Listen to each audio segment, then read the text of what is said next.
Yo, what's good, y'all? It's your boy Tone. Welcome to the Tough Bucket Podcast, and I'm here today with a very special guest, my guy Ishmael Lane. Look, bro, we was here for like a couple minutes trying to make sure I got that right, and I still got it wrong. Ishmael Lane.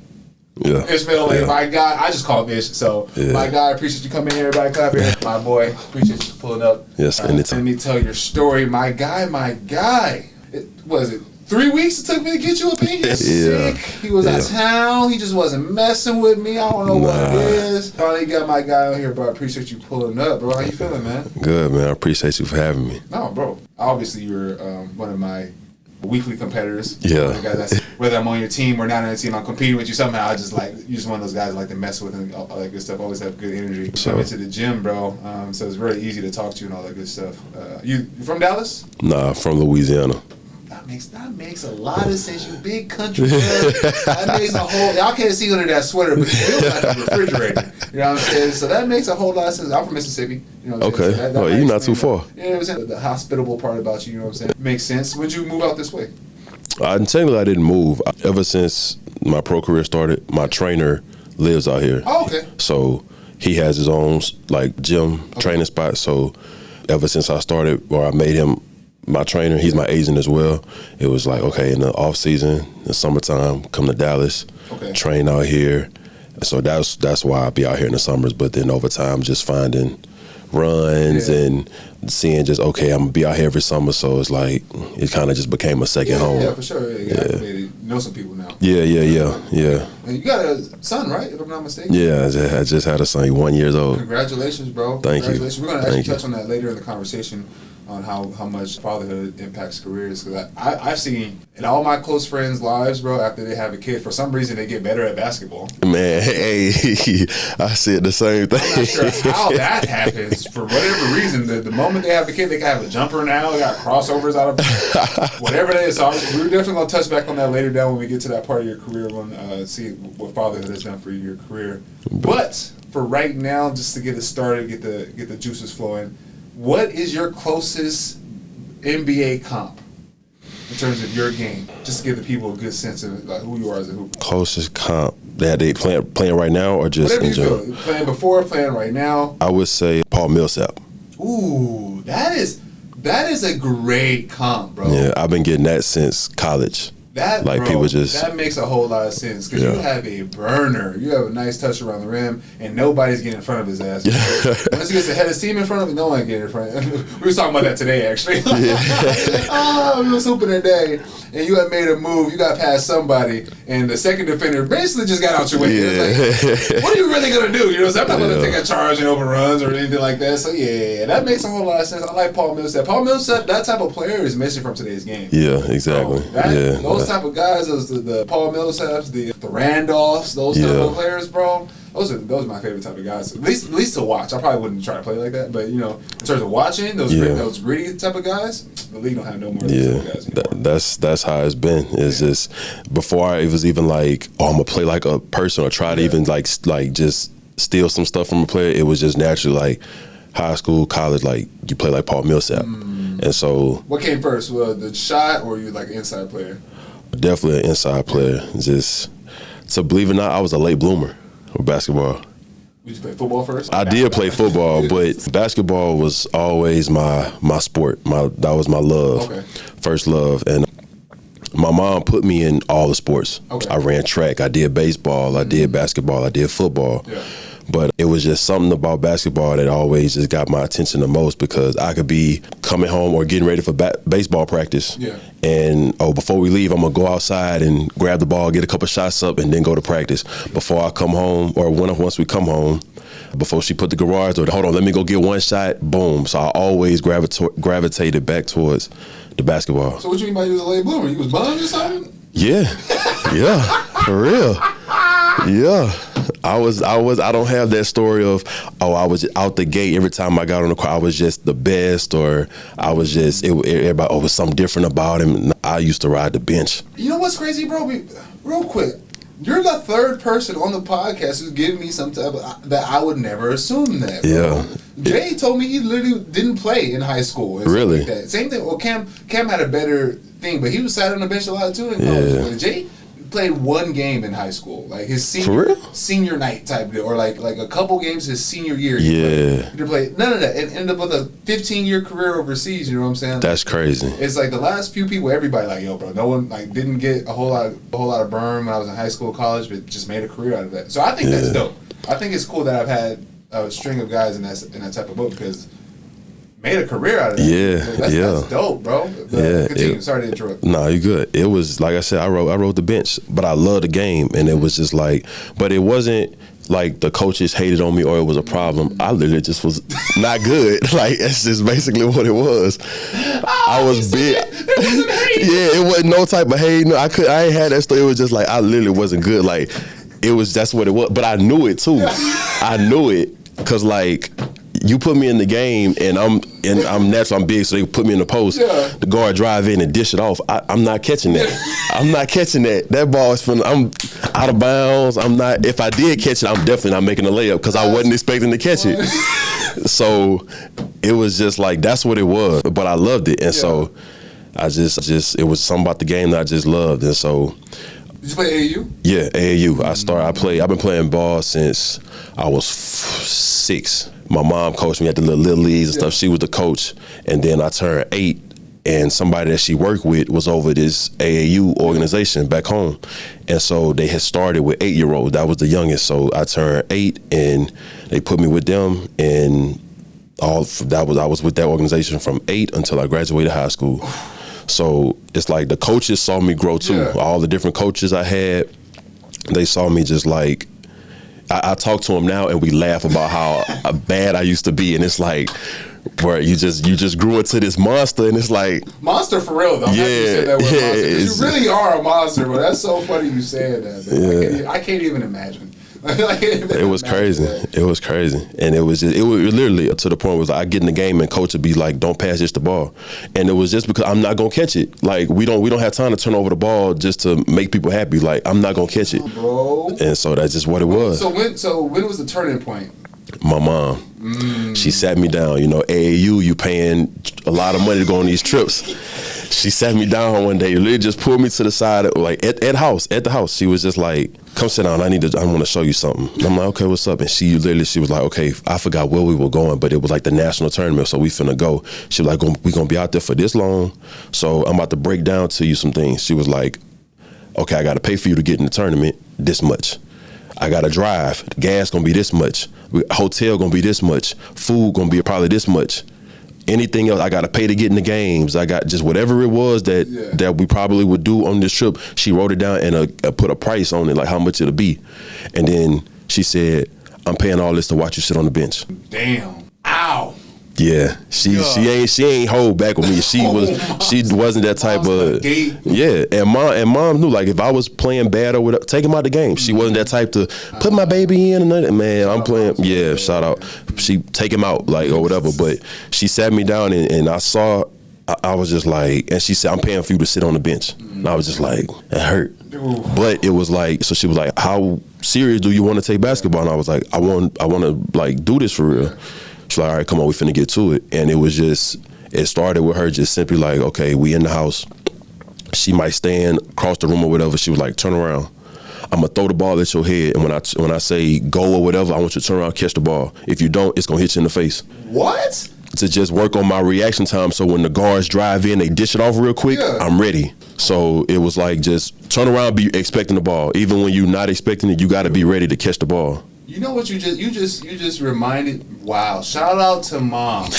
Shout out to moms, bro. Funny story, real quick, and I'm gonna let you get back to you, because my mom taught me how. Wow! Look, yeah, I'm telling you. Look, I was at the YMCA, bro. Mom still me in the because I was a bad kid. I was a kid. I got kicked out of school. She went to the neighbor, and he put me in a YMCA league, bro. And in his words, I passed like a sissy. Like I would get the ball. I would jump past and land on one foot with like one foot in the air, bro. Oh, man. I swear to God. I could not do that. I couldn't, like, that was the only way I knew to pass. I would pass it. It happens just one time. And my mom's from Mississippi, bro. My mom is same as she don't play that. She ain't playing that. My mom wrestles dudes. Like, she a real like track star, basketball star from her. She don't play around. So she took me to in the back of the apartment building in the parking lot, bro. We're in the back, 10 o'clock at night. Just the street lights, just visibility. That's all we have. And she's making me pass the ball without lifting my leg up. If I lifted my leg up, I have to do like push-ups. Yeah, gotta have some type of punishment. That is crazy. You just reminding me of that. So your mom's in the crib, and then she's gonna throw it at your head. She gonna throw it in my head, in my face. Like when I turn around, the ball gonna be right here. So it's like you gotta react quickly. And how old are you when this is happening? Oh, I'm like, this is before high school, so I'm like, I might be like 12 at this point. Shout out, Moms, 12 for real. Yeah, it might be like 11, 12. And then it's another thing too. Now you just, because it caught me off guard, so I'm about to throw it at your head, so I got to catch it. And then it's like, well, if I miss it, I don't want to get hit in the face. I also don't want this ball to hit nothing else and break something. I know I'm going to be, it's my fault. Like, I just got to catch this ball. Mind games on, man, what? So that's what it was. And then once it just got to the point, okay, now I'm catching it, boom, now it's like, now I'm going to throw it to the left of you, I'm going to throw it to the right, I'm going to throw it down, throw it up, because every pass not going to be perfect. Yeah. So just turn around and just wherever it is, just catch it. Yeah. So once we got that down, it's like, all right, come on, let's go outside. Now we finna do the same thing. When I say turn around, go whatever, catch it, but then catch it and make a layup. Yeah. So building that, okay, they drive in the lane, they dish it to me, I can catch it and now make the layup. So it was literally like that. We just built my game piece by piece, literally like little by little to the point where it was like, and this is why I say I was a late bloomer, because it wasn't probably until like my sophomore year is when I started dunking. Okay. And sophomore year of high school. And so it was like at that point, you could see it's like if he takes this serious, he could do something with basketball. So, but I'm still at that point where sometimes I still would miss the pass or whatever, but it's not as much as before.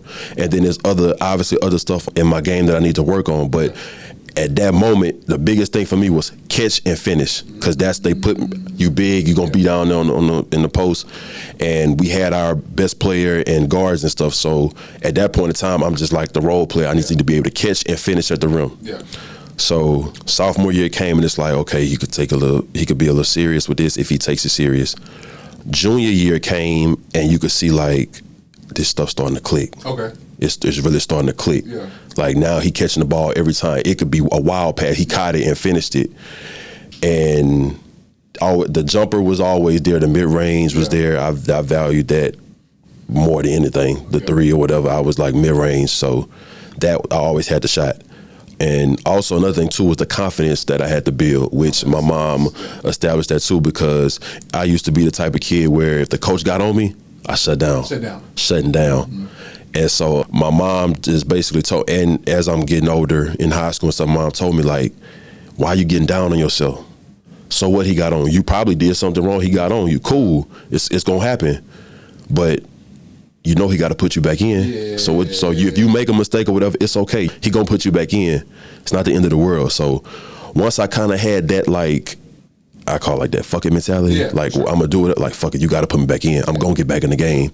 Now I'm like, you're playing free. I'm playing freely. That's what it is. I'm playing free now, and that's why I say, by the time my senior year came, monster. That's the player we see now. And it was just at that point, it was just like what you see now, I didn't have that in high school. It was just more of, okay, now when I'm catching it, I'm dunking everything. Everything was a dunk. In high school, I only shot 5 threes. I went 4 for 5. Went 4 for 5. Okay. But the only time I took it was if we was winning by a lot. I'm gonna do 1-3, boom, call it a day. But I went 4 for 5. Like I said, I'm gonna post some of your highlights. My guy is pick and pop. Yeah. So you only hitting 5 in high school. 5. Crazy, bro. Yep. So when are we starting to get some college recruitment? When is that happening? We got the first offer, which actually the school I went to, they showed interest sophomore year. Okay. Northwestern State in Louisiana. Okay. They showed interest.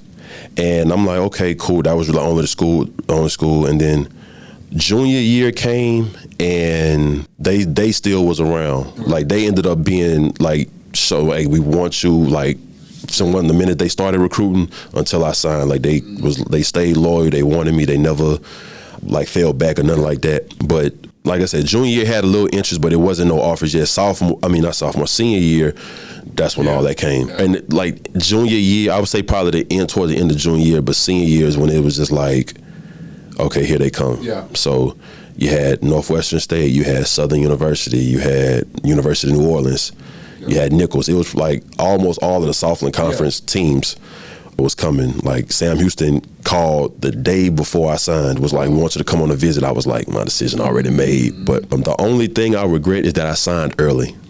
I hear that a lot. I've heard that a couple of times. That's my only regret. I didn't sign. I signed before my senior year season started. Ooh, they couldn't. You didn't even get a chance to really show out. Yeah, gotcha. And it was like, and so I was one day. It was a game. We had to blow the team out, so I'm on the bench at this point, and one of the assistant coaches was like, "Ish, you probably should have waited. You could have had you would have had that whole brick wall. For those who know Port Allen High, they got a little brick wall. It was like you'd have had that whole wall full of coaches." I was like, I know. I know. But I went into it like, mind you, I didn't know nothing about the recruiting process or nothing. I didn't have nobody like a older brother come before me and had it or whatever. So my mom didn't have no knowledge of it either. She was reading books about this recruitment thing to make sure that nothing shady would go on or I wouldn't get in trouble in no kind of way. Yeah. So Northwestern, they just was like, hey, signing day is this day. Yeah. I didn't know we had different options as to when we could sign different days. So I'm just like, all right, cool, that's the day. So I gotta make a decision by that time. And they know that. They know that. That. That's why I say, I mean, it's kudos, and they doing what they supposed to be doing as far as recruiting, trying to get players to sign. So it's no resentment towards them for that. But yeah. So I signed before my senior year, and then had a monster senior year, and ended up signing to Northwestern. So around this time, we committed, went through our senior year, all that good stuff. What do we feel about professional basketball right before we go to college? What do you think? How do you feel? Do you even know about overseas at this point? Are you like what's not really? The dream was always NBA. Yeah, that's every kid that play basketball. The dream is to go to the NBA. Yeah. And so growing up, you only see NBA on TV. On people only talking about NBA. You never really see overseas. Exactly. And then it's like nobody in my family went overseas. Nobody in my family went pro as far as basketball. And so it was just always NBA. I didn't really start hearing overseas until I got to college, and I'm seeing like players come back and they like, oh, I'm overseas, or the coach is telling us, hey, this person, I got a person, he graduated and went over here to here. I remember in high school, bro, guys would tell me they went overseas, and I thought that was disgusting. I'm like, yo, what? You did what? I remember like when hearing that, bro, I would just think of it as less than, like, bro, you can't make it to the leagues or like. And it's crazy, fast forward. Actually, these overseas cats, nice. Bro. Yeah, it's just opportunity is what it is. An opportunity type deal. So I just thought I just think that's funny.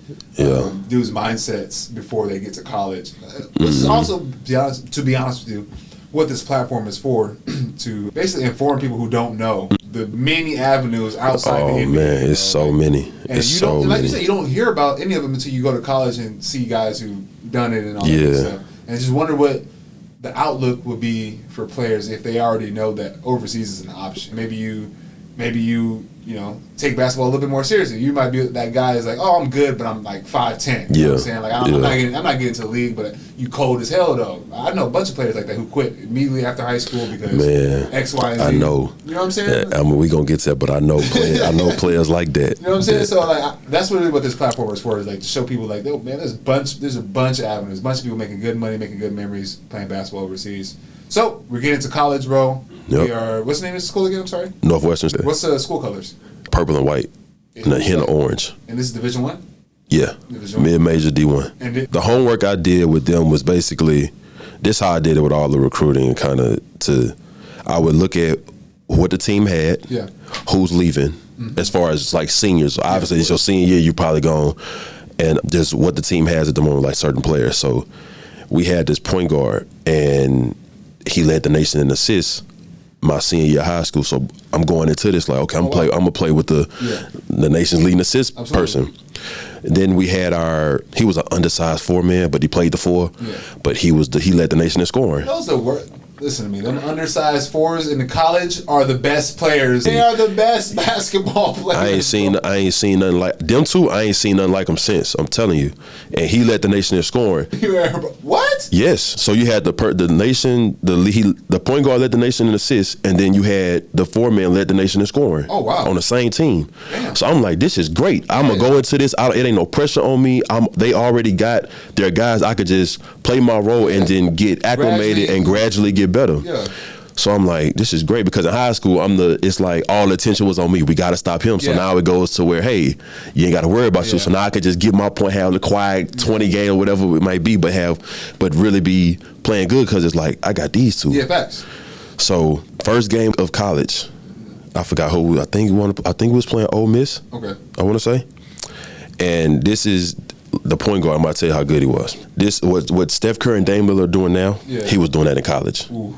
So we playing. I don't know this about him at the time. Playing against him, right? You're playing against. No, this is the guy on your team. On my team, our point guard. I don't know how good he is for real. Yeah. But I've seen. So he coming down. We playing, and I'm going to set a screen for him. Yeah. He probably takes a step across half court and just lets it go. In the middle of the game, shot clock not running down, none of that. He just out of nowhere, boom. So I'm looking. I'm like, oh man, what is that? What was that? So, boom, we come down, we get a stop, he get it again, and I go to set a screen again. He, boom. And I'm like, what is this dude doing? Cash. They call timeout. I'm walking to the bench. I'm like, bro, what is he on? Like, what is he doing? One of the players' coaches was like, yeah, he do that. That's what he do. That's what he do for real. I was like, what? He was like, yeah. Normal. Normal, that's normal. That's what he do. I was like, what? Oh, this is finna be lovely. Yeah. We finna be good. Yeah. And so that's crazy. Yes. And so he really was, he was like that. And that in that same game he tore his ACL. Shut the fuck up, bro. Nah, bro. That same game, driving to go do a layup, he just came down and boom, was over with. And so devastated. That took a blow to the whole team. Cause That's it right there, bro. He was good. They had hype around that. He had Detroit coming to the practice. He was guaranteed second round pick. He was good. He was averaging 25 and like 15 assists. Like he could score, but he was passing that thing around. Now I feel bad. That sucks, bro. God, he was in his 5th year, so he had, you know what I'm saying, he was in his 5th year senior. Boom, he about to get up out of here. Yeah, for sure. Tore his ACL, so he hurt. The NCAA give him a year back. Yeah. He rushed back and he tear it again in practice. That's nasty work. Nasty. That was that. We were so hurt for him because it was just like, dang. I can only imagine, bro. Like you said, your senior year, you got Detroit coming in. They guarantee you a spot, bro. All you trying to do is get back on. All you got to do is just get back. And it was like he had so much riding on you, saying you finna get your family, you finna have everybody straight, and then boom, that happens. Damn, bro. You rush back and it happens again, and it's like at that point now it was. Your chances is done. Yeah. You're over with. The NCAA, they gave him another year. They gave him a year back again. So now you in your 7th year in college. Yeah. And so when he went out though, now we finna see the nation's leading scorer, about to see what he could do. Yeah. Absolutely. Oh yeah, I forgot you got the 4-man. Yeah. So this guy was so gifted. I say he was gifted because he could go to practice and go home. No after shooting after none of that. If he did, it was probably one time. It was one time I seen him where I was okay. He got in the gym at night or came back. Yeah. Give you 40. Give you 40 any day. Lights shine the brightest. Giving you 40. He give you 40. I was just like, and you seeing it. He gonna show up every time. Yeah. And it was just like it'll be times at practice where whoever guarding, he's getting the bucket and he's gonna score. Yeah. He ain't gonna do nothing crazy, but he could jump out the gym. So when he go for that jump shot, you're not blocking it. That makes sense. And he let it go and it's going in. I had a similar guy like that. His name was James Kirksey, bro. I laugh about it now, but in college, you couldn't pay this dude to get in the gym. Literally, the coaches threatened to take his playing time away, all this stuff. But you literally couldn't do nothing because he's so good. He's good. Dude, it's like you literally couldn't stop him from getting to the rim. You know what I'm saying? He's like one of those big body guards. Got you. Like if he doesn't play basketball, he's sitting at 250 easily. Got you. He's like 6'3", 6'4". Mm-hmm. So once he's in shape, athletic, you're not stopping him getting from rim. And he loved bullying little kids type stuff. So he's one of those guards that didn't need a jumper to be effective as hell because he's a basketball IQ and just a big strong guard. He's getting past anybody, and if you let him get any type of foot inside the paint, he'll score the basket. But not putting up no extra shots. Like, I'm not coming in extra. During warm-ups, I'm going to fuck around and stuff like that. Bucket. Like, just I can't miss a day. You know what I'm saying? Yeah, exactly. I can't miss a day shooting, bro. I'm going to miss everything, bro. I can't do it. That's crazy, bro. So he's a senior this year? Who? The foreman? Your foreman? Yeah, he's just about sophomore. I would say I played 2 years with him. Okay. So, but yeah, he was just that gifted. And so he graduated, and the point guard was on his last, like that 7th year. And we had so much going on with that team. Like I said, the injuries to the point guard was devastating. Absolutely. And then, so now we in my junior year. Well, I backtrack. What made me get like really like built, Brawling? Yeah, just had to be either freshman or sophomore year. We playing Baylor. Oof. Rico Gathers. Ooh, I'm gonna insert highlights here. Rico got monster. I know we've used that term a couple times already on the podcast. Legitimate.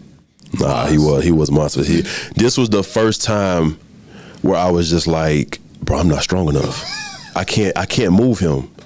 He got me. Like, yeah, I couldn't get around him. If he posted up, I tried to go steal the ball. I couldn't get around him. And I was like, he beating the guards up the court in transition. I'm like, bro, what? Hold on. Yeah. But it literally, like, bro, he was just bullying, just strong and using his muscles to his advantage.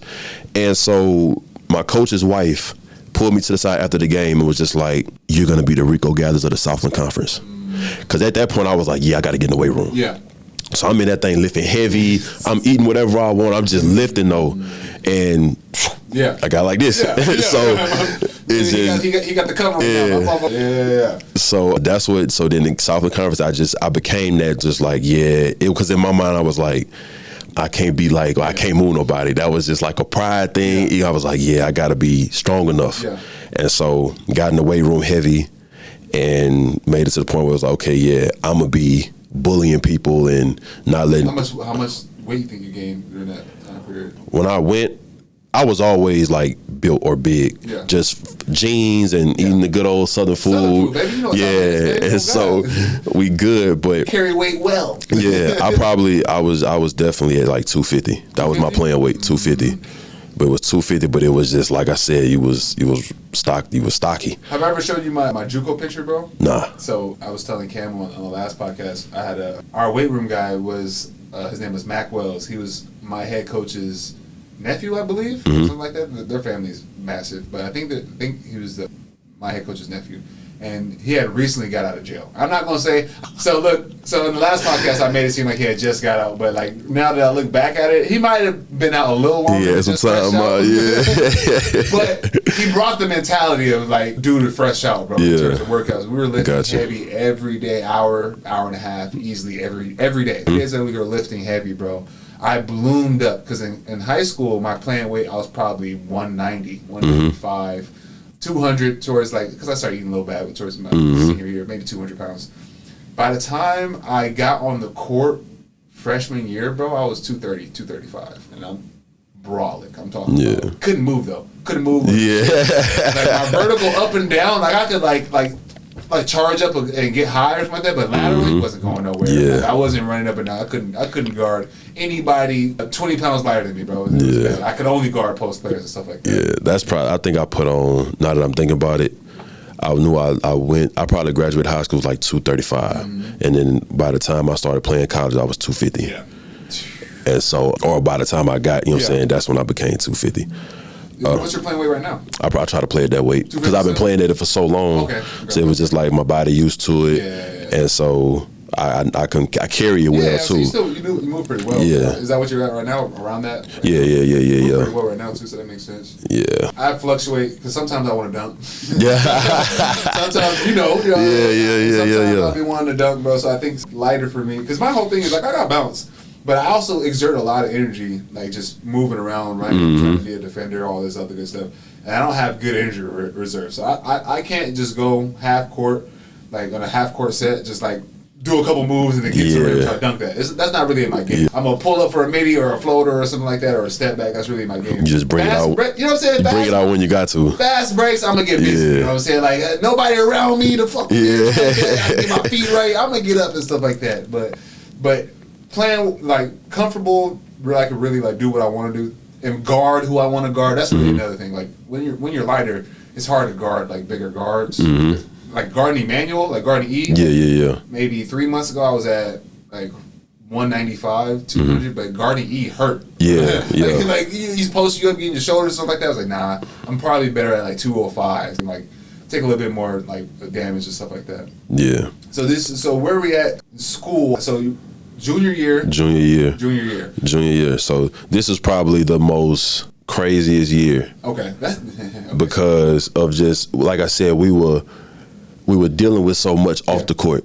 Like the point guard was in and out. At that point, you going through what you going through. You checked out. By the time conference came, he quit on the team. He just didn't come back. He didn't show up. You know, you get that break, Christmas break, to go home and come back. He just was done, over with.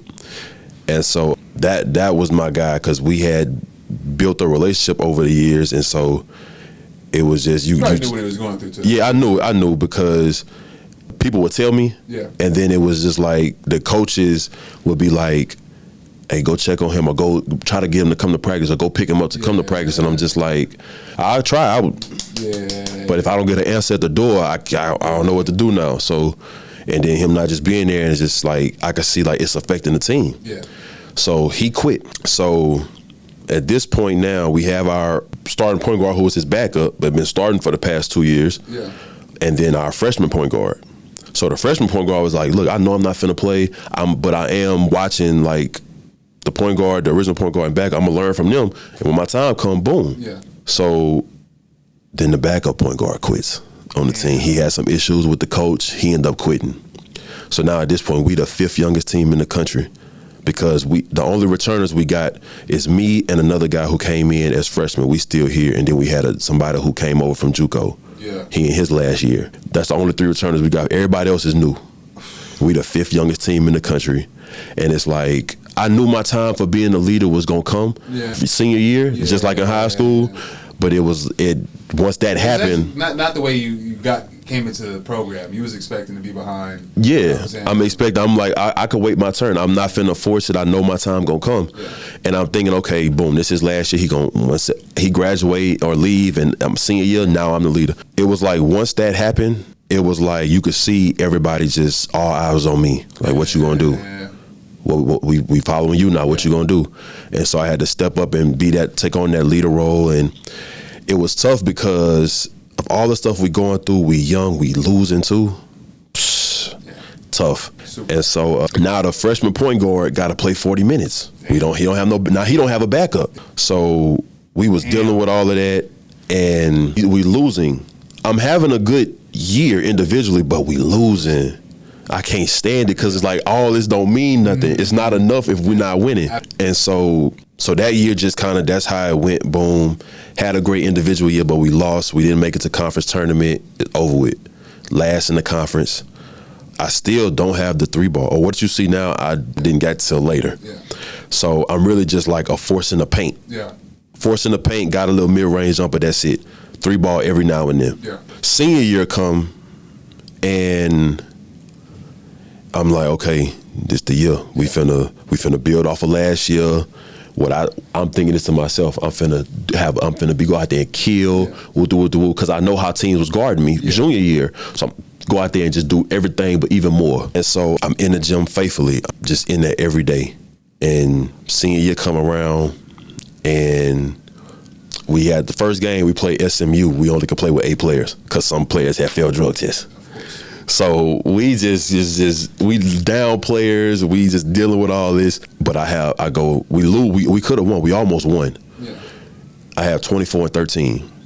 So I'm like, okay, it's finna be like this the whole season. I'm finna just be getting my double doubles. But we gonna win this time. Though. I'm thinking we finna win games. We almost beat them.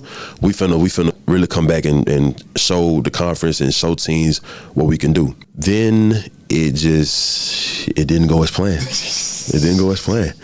When I tell you, it shot. I was so like it was to the point I was just like, what am I supposed to do? Because I forgot who we was playing. No, we played Houston, University of Houston. And I'm thinking, I'm like, okay, I know teams are gonna double team me. Once I start going off, they're gonna come double team me. First play of the game, I get the ball in the post, they send the double. I'm like, like what? Why they double me already? But I'm cool. I'm gonna make the right pass. Yeah. Swing pass, cross the court, that's the shooter open. Boom. The only downfall with us too was that we were the worst 3-point shooting team in our conference. We could not shoot the ball. They were selling out on stopping you, boy. They gave everything to just stop. That's literally real talk. That's literally what games plans were like, because we would play other teams and some players, new players, and they was like, yeah, the scouting report just say stop him. We stop him, y'all done. And I'm like, I know that's a scouting report. I know this for a fact without y'all telling me. But then hearing it was just like, bro, y'all, that's our game plan for real. Damn, bro, like y'all can't I got like just let me rock out a little bit and then come double me. Let me just get a feel for the game first. Man, they came and they sucked the double, and I'm like, okay. It normally in junior year, teams send that double. I make the right pass. I go to box. The double man leaves. Yeah. I go box. I might get off his rebound, put back. That's how I'm gonna get the points or do whatever. Boom. I make the right pass. I'm expecting the dude that double to leave. He don't leave. He doesn't leave. He stayed, and they living with that shot. Yeah, dude shoot it, and both of them boxed me out. And I was just like, no, this can't happen. This can't happen. Man, what? You gotta leave. You cannot do this. So his stats go right out the out the door. And so I'm like, they double boxing me out. They get the rebound, go down, and then they score. I'm like, so come down again, and that's the whole game plan. Send the double, and then both of y'all box him out. We live with that shot. Make somebody else beat us. Oh, bro. Oh, my God, bro. I'm sick. I'm sick. Like, y'all got the game. Y'all the big school. Y'all got it. Y'all know y'all gonna win. You know you're gonna win, bro. You gonna mess up my stats like that? You gonna mess them up like that? You mess me up like that? And so I'm like, one of the GAs pulled me to the side, and it was just like, you're gonna have to find other ways to be effective without scoring. That's tough, because I didn't even know. I'm like, the only way to be effective, you gotta score. Yeah, man. But that's when year when you was about to be your team. Yeah, and so, bro. But that's when I really had to like sit back and was like, okay, that is more than just scoring. That means, okay, you on defense, you gotta be a menace on defense. Don't nothing come in that paint. Yeah. And that's why I gotta be like, that's why I got the energy I would use on offense, I gotta use that on defense now. Get every defensive rebound, don't let nobody come in the paint and score, and be that force. Yeah, for sure. And so that's what ended up happening. I had to learn that, but I want to backtrack real quick. Because these little schools, we play the big schools. Yeah. We played Oklahoma my junior year. Yeah. I hate that. I tell this, but I'm a part of history. You know when Trae Young went like for 20 and 20? No. Like he had. No. I was watching that game live. Oh. Man, you don't know how sick I was, Brad. I gotta go watch highlights. He had like 20-some points and 20-some assists. I'm gonna go on us. I was so sick, and I was just like, it was a couple things. Like at that time, the point guard that had got injured or whatever, he was there. He made a shot to start the game, made a 3 on Trae Young, and I think he said something. And that triggered it, and I was just like, bro, it got so bad, bro. We throwing every guard at Trae Young, and nobody stop this nigga doing sham guys in the game. Bro, I'm sick. I'm sitting there seeing it, and we just like, bro, we threw every single guard, and nobody could stay in front. I remember that, and bro. Naturally, as bigs, if the guard get beat, we gotta step up and help. You throwing it to them 7-foot trees behind us. They touching the top of the backboard and dunking it. What you want us to do? So, but this how I knew the game was over with before it even started. I'm telling you, real talk. When you a captain and you gotta meet at half court and with the referees and the other team captain. So I'm going, and the referee like, how you doing? 20, boom. Shook my hand, how you doing? Everything good, boom. And I forgot who their captain was. Was one of their big men. He came in. The ref was like, what's up, baby? How you doing, bro? How the family doing, man? Everybody doing good, boom, boom. In my head, I'm like, yep, it's over with. It's over with. We done lost this game. We lost it. He knew the dude's name. He called me 20. He saw me 20, but you over here, you know the dude name and everything, asking how the family doing. I say, yeah, it's over with. I just went back to the team. I was like, let's play hard, fellas. Let's just play hard. Like, it ain't no point in just play hard. Let's just play hard. I'll be in the men's leagues and I see that shit and be pissed. Man, bro, I swear that was it. That's when I know I was just pretend like y'all don't know each other. Yeah, like I'm like, don't like, because y'all know y'all, we know y'all gonna win. That's like, as hell, I always want to be a part of a team, know that like a small team or school that beat the big school. Oh, I wanted it so bad. So I was a homie. He was at a D3, bro. No, NAIA. He went to NAIA, played against a Division I, and similar to your story, like maybe a week before, dudes just was going through it. Like, a couple dudes didn't pass drug tests, a couple dudes quit or something like that. So they had like a shell of their team, but they still lost to NAIA team, and it was like the biggest thing in California, like in California history. Like it was all over the news, all over the newspapers, and so like my boy got like interviewed and shit like that. He got like a pro opportunity from it because he went crazy. Yeah, for sure. 360 dunking and stuff like that. Him himself, he was just a dumbass, but he was good at basketball. Like really good at basketball, but he just didn't stupid. Yeah. But like.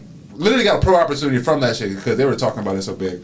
But real quick, before I forget the point, Trae Young, did you know about Trae Young before that happened? Did anybody know? Well, I really didn't pay attention to other players like that until the scout report come, and then the coach would be like, yeah, he's lottery pick. He's going to probably be a one and done. Let's just try to contain him.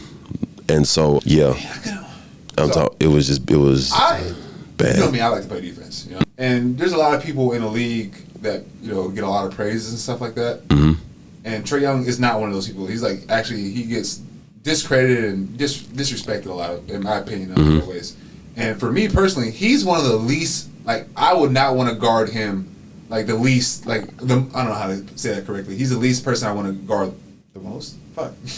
I want to guard him the least out of most guards in the league, bro. Because it's like, what are you really supposed to do? Don't even let the screen and roll play come into the picture. He can shoot from wherever. He's quick. I'm not about to ever make him like hiccup his dribble ever. I'm never gonna make him like change that up. What am I really doing? Just like playing good enough defense and hoping he misses? That's what they told us to do. In front of him. Like even like guards my side. Like even today. By the way, I was talking to Sean. The TV makes dudes look huge.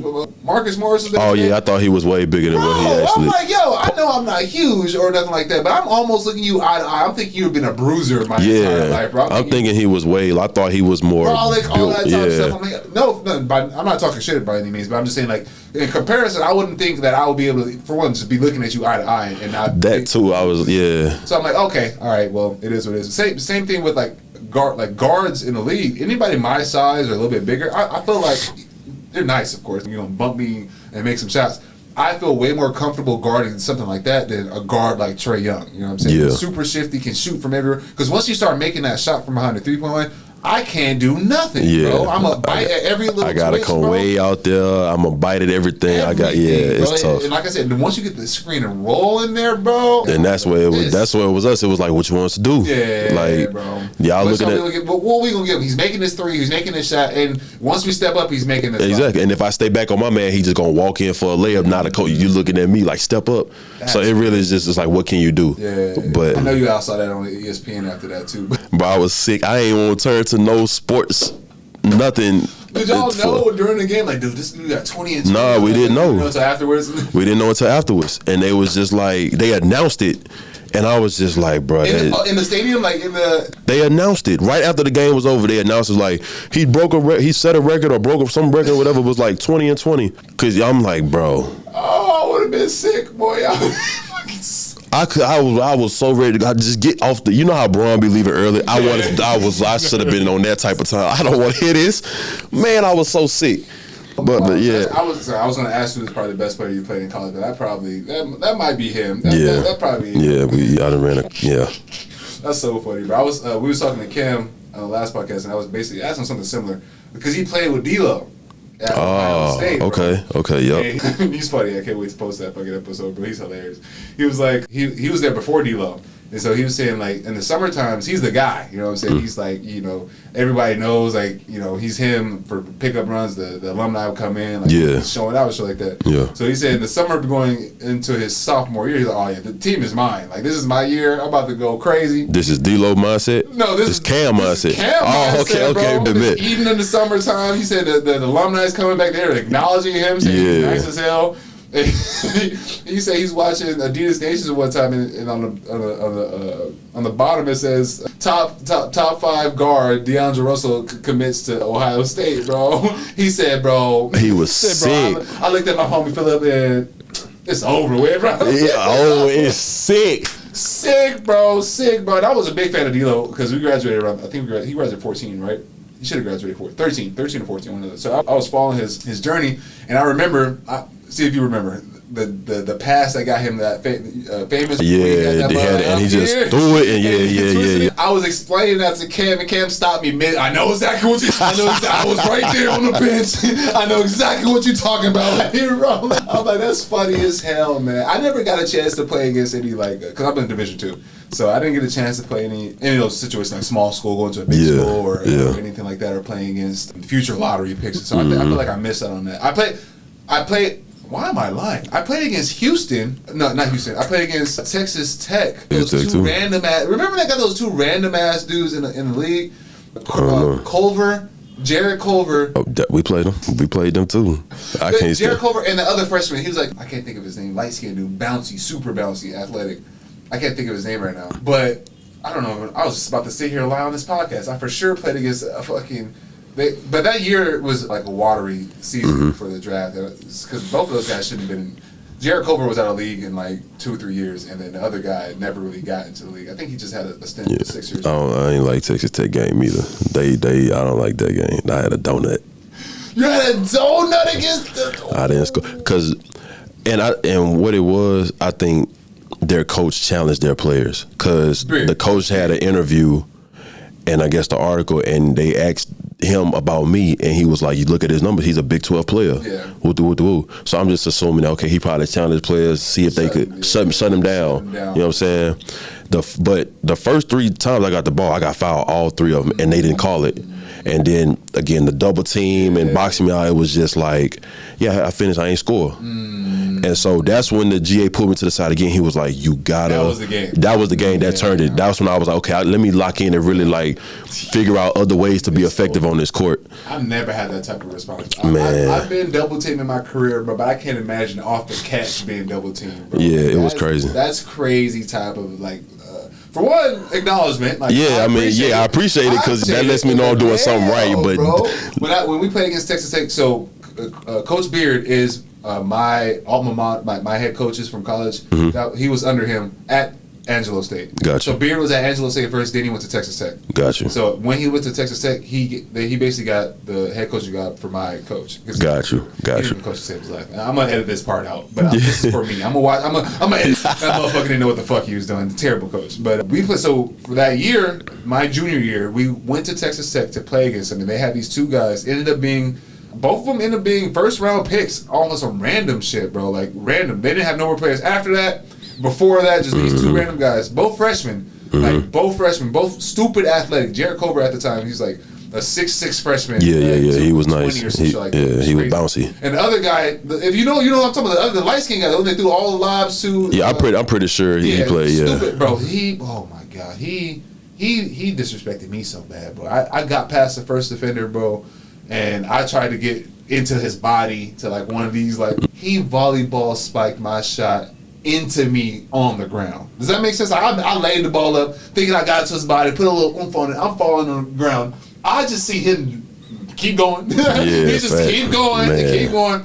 Palmed my shot back to me while I'm out of bounds. Yeah. On the ground. I've never felt like such a I'm telling you, man, it's crazy. Life, bro. It's like, crazy. This is different. This is 100% different. Then when they do it at their place, the fans go crazy. It just makes it 10 times worse. 10 times worse. Please, I ain't got nothing for y'all. 10 times worse.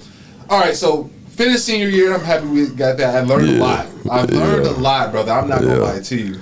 Let's get into what we all came here for. Your professional career. How many years pro are you in right now? I just finished my 5th year. You just finished your 5th year, which is dope. Yeah. Which is dope because it gets a little shaky after year 1 and 2. For a lot of guys out there, if you don't get past that first or second year, it's kind of hard to keep going type deal. So 5th year. 5th year. Where have we played so far? I graduated college, and I went to Japan. Nice. My first year. How was that? It was great. That being there, because again, finishing year, a monster, having a great, coming off a great year, you're thinking, okay, go to the league. I'm sorry, we skipped that part. We definitely skipped that part. Let's go back to that. You're right. We'll come back to Japan. What is our feeling towards pro in general? Because we talked about going to college. The NBA was the only thing on our radar. Yeah, the whole thing was still like NBA. Yeah. Until I want to get drafted and do all of that. I want to go to the NBA. Yeah. So my agent, who is my agent now, Fess Irvin, he was telling me stuff. I was still in school, but he was like giving me workouts to do and just showing me, like, basically kind of like proving himself, because he was doing agent stuff before he actually became my agent. Yeah. So it was like, all right, cool. I'm seeing that you got the connections. You used to work with Dallas, so you got all of these people's numbers and all that stuff. So I'm like, okay, cool. So I'm rocking with him. And like any other person, I'm watching the draft on my night. I didn't get no calls or no workouts, none of that, but I'm still watching, like, okay, what anything could possibly happen. Don't get drafted. And he was like, we got to go the overseas route. And I was just, in my mind, the first thought that came to my mind was, I don't want to do it. Yeah. I'm going to go play football. Yeah, oh, damn. I don't want to do it. Like, that was the initial first thought, like, because I had never heard anything about overseas, and I never knew anything about it, and it was just like, I don't want to do that. Yeah. And so, but I gave myself some time. I went home, I processed everything, and I was just like, if you didn't go to the NBA at the time, but your goal still was to be a professional player. Absolutely. So you got an opportunity to do that. And so I was like, all right, cool. Let's head down. Let's go down that road and see what we got to do, where we got to go. And so first stop was Japan, and every year was a learning experience for me. Learning the culture and just seeing life outside of America. That was amazing. And then obviously you do basketball, so you learning more about the game. You getting smarter, just picking brains of older guys or the vets, and just that first year showed me that I wasn't ready for the league. If I'd have went in playing what I did in college, I would have been in and out quick. Great perspective, bro. For sure. So just playing again, because I had two amazing vets. Yeah. Hilton Armstrong, who played at UConn when they were UConn, and he went to the league, and Justin Burrell from New York. He played at the Red School in New York. St. John? St. John. He went to St. John. And so I got two great vets. They schooling me, they teaching me the game, they giving me knowledge and wisdom, and I'm practicing against them practicing and, you know what I'm saying, going at them, and just realize, like, you learning all that, you wasn't ready to go to the league. Like, it's some things you still gotta learn before you can make that, before you can go to that. Yeah. And so that's how I took it. I really, I went in, I didn't go in like, oh, I don't want to be here or this, that, and the third. I went in like, let's learn. Yeah. There's always room to learn, so let's learn, and went. And what's the living experience like in Japan? How long is that season? It's like you get there in August, and you're there for about 8 to 10, depending on if it's the playoffs and all of that. And then, so you got to experience pretty much all the seasons. So you got real, Yeah, living was great. I mean, they get you have your apartment, and everything was great. I had no problems. I had no problems in Japan. The money was good. It was on time. That's going to be a theme here. Yeah. Every person on this podcast is going to mention on time. Yeah. That is a thing with these overseas teams, bro. Yeah. So cool. Money was on time, and so it was a great experience. But that was the first time I got cut. That was the first time. So just because talking about this, at that moment in time, the rule was you could have 3 imports. Only 2 can dress out. The other one has to sit out. You can't play. Oh wow. Even if one, let's say one of them got hurt in the middle of playing, I can't go suit up and get out there. I'm out. Yeah. So the Justin, he was the face of the team, and so he got hurt. So now I got to play, and so we losing, and we winning every now and then, but we was losing. And one thing I did learn that Justin and Hilton told me, when we lose, they looking at the Americans. Absolutely. It's the Americans' fault. It's, you know what I'm saying, that's what they putting the blame on. Yeah. So it was this week. It was this week in during this practice where I was killing in practice. It pretty much, I kind of had that mentality of just fuck it, I'm about to just, because the coach had me on I'm a rookie, I'm coming in, this is your leash. That's it. So it really was just all I want you to do. If you pick and roll that short roll for that mid-range jumper, you got that all day. Other than that, don't shoot no threes. If you get it in the post, cool, but they're not really gonna throw it to you in the post. So that's all I could do. So now I'm limited. Yeah. But I'm also trying to do the right things. Okay, you coach me to do this, so I'm gonna do it. Yeah. And so it just wasn't working. But that week in practice, I'm killing, like I'm dunking crazy, just killing in practice. Yeah. To the point where the translator came up to me and was like, keep doing what you're doing, keep doing what you're doing. I'm like, all right, bet. So this one particular day, this was like one of the last days before I got cut. Coach K brought us in. He was like, look, we just gonna play until 12:30. Once that clock hit 12:30, we done, we're gonna go home. It was one of them type of days, just come in, play, go home. First group versus second group. So the first group got 2 imports. Yeah. And that's the starters. So I'm with the second group. And I'm like, okay, have fun, boom, play. At one point, I looked at the clock, and it was 1 o'clock, and we still in there. Yeah. We busting their ass, killing them. We up by 40. We kill, because what I learned too was, like, when I first got there, I might have got it and I'll pass it to somebody. And the vets, they like, bro, don't pass the ball. They brought you here to score. What are you passing it for? But I'm like, make the right play. Somebody open, I'm passing it. Like, y'all he's wide open on 3, I'm gonna pass it to him, boom. Cause that's always my thing. It's hard for a team to stop you if everybody is scoring. Yeah. If everybody's involved, how can you stop this team? Exactly. You don't know who to guard. You don't know who to give your attention to because everybody's scoring. So we killing them. We up by 10, up by 20, up by 30, up by 40. But it's like everybody's scoring, everybody involved. I'm getting dunks, I'm getting lobs, I'm getting jump shots, boom. And so the coach wasn't expecting that. And he stopped it and he was like, we not leaving until the first group cut the lead to like 10. They got to come all the way back from down 40 to a 10 point. They got to be down 10 before we go home. Damn. We wasn't letting that happen. No, absolutely not. I think we played for like probably 5 more minutes, and the coach just stopped it because by that time they only cut it to 35. Yeah. They score, we score. They get a stop. We might come back and get a stop and go score and get a stop and score. And then they'll score. They was not ever going. It was going to be a long day. So he ended up. He called it, hey, y'all go home, boom. Come in one day to practice, they was just like, look, coach won't talk to you, general manager won't talk to you, all right? So I went out there, and we appreciate everything you're doing, boom, boom, but we're going to let you go. Okay, I appreciate it. Because in the games, you're not producing, you're not, you know what I'm saying, it's way different from practice. Yeah. I could get away with a lot more stuff in practice than, okay, in practice, your leashes, you do whatever. Yeah. But in the game, don't do all that. I understand that shit. So they let me go, but in that same week, another team had picked me up. Yeah. So that was in Japan. That's the first team was B1. This team was in B2, and that coach was just, look, I want you to come here. We already got our guy, but you can be the guy too. You can do whatever you want. You can shoot threes, just not in the fourth. Yeah. But you do play your game. To be honest with you, that's fair. That's fair. I take that. You finna let me off. You finna let me just get the green light, and I ain't finna do nothing crazy or go overboard with what I'm gonna play my game. But it feels better to know that, hey, I got the green light here, so I can play freely when I know, okay, my shot's not limited. Yeah.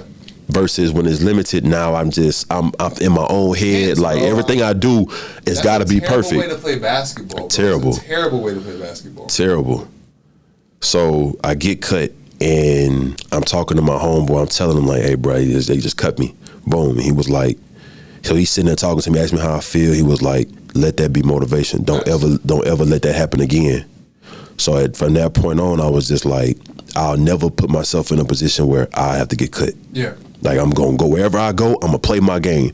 So I would rather lose if I get cut or whatever, I did what I did my game, rather than trying to impress you or do what you want me to do. It still don't work, and you still cut me? Yeah. Oh, yeah, no, I'm going to go out.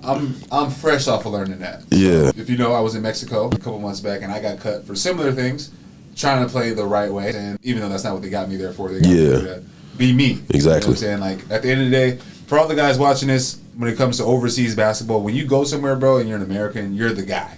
You are the guy. 9 times out of 10, you're the guy. That's what we bring you here for, to be the guy. That's the main reason they bring you there. So a lot of things that you learn while you're playing basketball, sometimes a little bit of that got to get thrown out the door. Like he's saying, like making the right pass, kicking up to the local guys or whatever it is because they're open or whatever. They're open for a reason. And it sucks to say that, but sometimes you just gotta have like I said, dudes get. I just got cut, guys, and you really gotta go out there and be like Kobe, bro. Like, and I was having this conversation with a couple of guys out in Mexico. It's like you're being put in a position where, like, you'll get cut for not scoring the ball or not putting the ball in the basket. But you'll also get cut for playing bad basketball or being a head ass out there doing weird stuff. So it's just like you have to find, especially if you're a guy trying to find your place. If you're like a established pro or something like that, where you got a little more leeway. You got a little more leeway. You got a little more fuck around time. You know what I'm saying? Like it's a little bit different from a guy who's trying to make a roster. You know what I'm saying? Like, you're bringing me out here, and especially in Mexico, where there's just like a revolving door of players. They're just so cutthroat out there that the moment that you're not doing great out there, they can just go to another player. So that's just a weird way to play basketball. You know what I'm saying? Like, I'm supposed to be confident in my game, but I'm also not about to just be, like you said, I'm not about to be out here going crazy, bro. I'm not about to shoot a double team contested. Not finna force nothing. This makes you look dumb. You know what I'm saying? So just to understand, I definitely understand that point. So how's you end your first season? Ended up being good. It's crazy because I probably on that first team, the B1 team, I probably averaged like 8 points, 4 rebounds, something like that. Went to the new team in Tokyo, and I only played 9 games with that team because that's when COVID first broke out. Yeah. So in those 9 games, I averaged 30 points. Damn. Like double-digit rebounds. Like it was just like everything was just the numbers shot up, and it was just all because I just was able to play my game and just having that confidence that I could play out here, I could be free and play out here. So that's the thing for real. The mindset you take into most things, let alone performance-based things where you have to perform, like it matters. Knowing that if I miss this shot, I'm not about to get taken out. You shoot. You play different when you know you got a limited amount of shots versus if I just got and like you said, it's 8 not like shots. I'm about to come out here shooting bad shots. Yeah. It's just like I don't want to second guess the good shots. You know exactly. What I'm saying? Like if I'm taking a wide open shot and it just happens to miss, I don't want to think like, bro. And it comes to a situation where I might have to take a side step or a step back. Like I'm second guessing that shot now because I didn't miss this. Yeah, I didn't miss that one. For sure, gonna get taken out the game. Yeah, I'm gonna say if I miss this, I'm getting out. Yeah, that's a tough way to. That's a tough way to play. Especially if you're someone who's like who puts the ball in the basket. I've always struggled with that. And it's been other times where I struggled with that too later on. But so I finished out the year, we got COVID. Yeah. COVID happened, so they canceled. And this was the year that the Olympics were supposed to be in Tokyo. Yeah. So they was like really trying to hold back on canceling it the rest of the season because of the Olympics. Yeah. But once they canceled the Olympics, it was like, okay, well, everything else is gonna get canceled. So they sent us home. I get home, and COVID wasn't as bad. Like Japan wasn't under no lockdown. Yeah. They've been wearing masks out there for decades. Yeah. Apparently, they had something like COVID come out there that made them start wearing masks, and then they just never stopped. That makes sense. And so it wasn't like it was back in America where it's like stuff is shut down. And all it was bad. Man, it was bad. Yeah, and so I got home, and now it's like, oh, wow, I really can't do nothing. Yeah. And so just in the process of being home, ended up catching COVID. Me, my mom, my grandmother, and my girl at the time all got it. We all had different experiences of it. Like I had lost my taste and smell. My grandmother didn't have nothing. She just would test positive for it. My girl at the time, her nose was like stuffy, like a stuffy nose. Yeah. And my mama just had the worst of it. And so that year, 2020, is always going to be a crazy year for me because that's when I lost my mama. She died from COVID. Yeah, rest in peace to her. Condolences to you and your family, brother. Thank you. Man. And so that was a huge loss that made me look at life differently, through a different lens. Like ain't nothing that deep. That was for the first time I experienced like what being numb to pain is. I didn't know. I would hear people say, like, I don't know what that is, but then you go through something like that, and then you realize, like, yeah, can't nothing else hurt me. I didn't experience some of the worst hurt. Yeah. Oh man, it was crazy, and it was tough because how that whole story went was just her being in the hospital. I'm at the house. It's like I don't have it no more. I got my taste and smell back. I'm negative, but how do I go through life? And I can't do nothing because I'm thinking like you gonna go have fun, but your mama laid up in the hospital. I can't go visit her because the hospital's like, they don't have no visitors. So they would call us like 3 times a day, morning, afternoon, and night, to give us updates. And I'm not seeing her, I'm not hearing from her because she's sedated, you know what I'm saying? And they would just give us updates, or it would just be like, oh yeah, this is going on, this is a problem, yada, yada, yada, boom. And so at one night, me and my girl at the time was driving home, and doctor got a call from the doctor. So I'm like, okay, cool. I'm like, they already gave me like the nightly update. So I'm like, okay, what he calling back for? So I'm like, let me see. So he telling me, he just talking to me, and then he tell me like, you know what I'm saying, we lost our pulse, we tried to get her back, but your mama gone. And I'm driving. Luckily no other cars was around me because I just slammed on brakes. I just swerved into this parking lot. I didn't even look to see if anybody was around. I just instantly went in there and just got out the car and just started crying and hollering, just like, I ain't know what to do. And I just let it out. And that shit broke me, man. Yeah. That shit broke me. And now, on top of that, it's at 9:03, I got that call. And now I gotta, and in the midst of me crying, I stopped because I'm like, I gotta go tell my grandmother she just lost her daughter.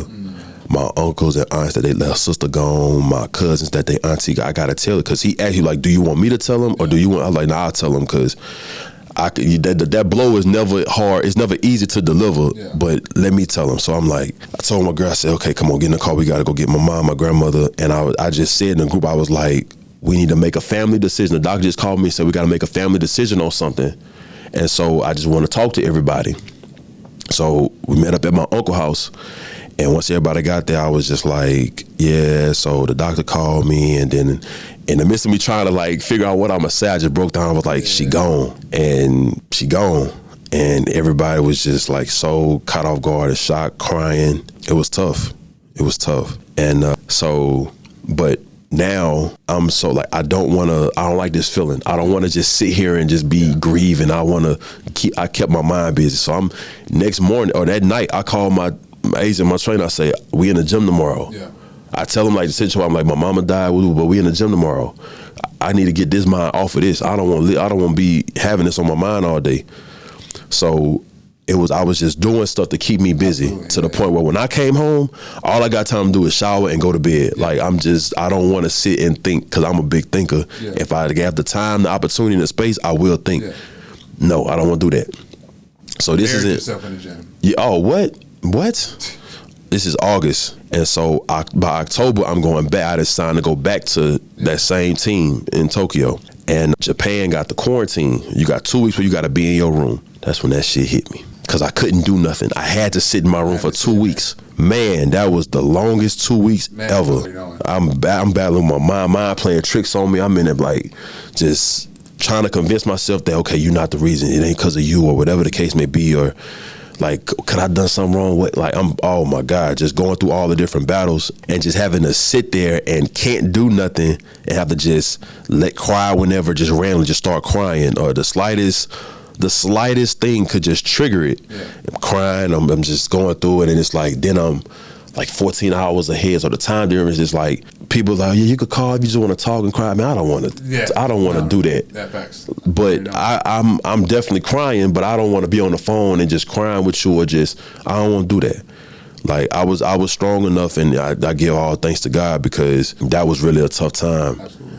And so we get out of it. I get out of this quarantine now, so now I can go play in basketball. Now I'm back basketball, so okay, taking my mind off of it a little bit. December 5th, I tear my ACL. 2020. It's still 2020.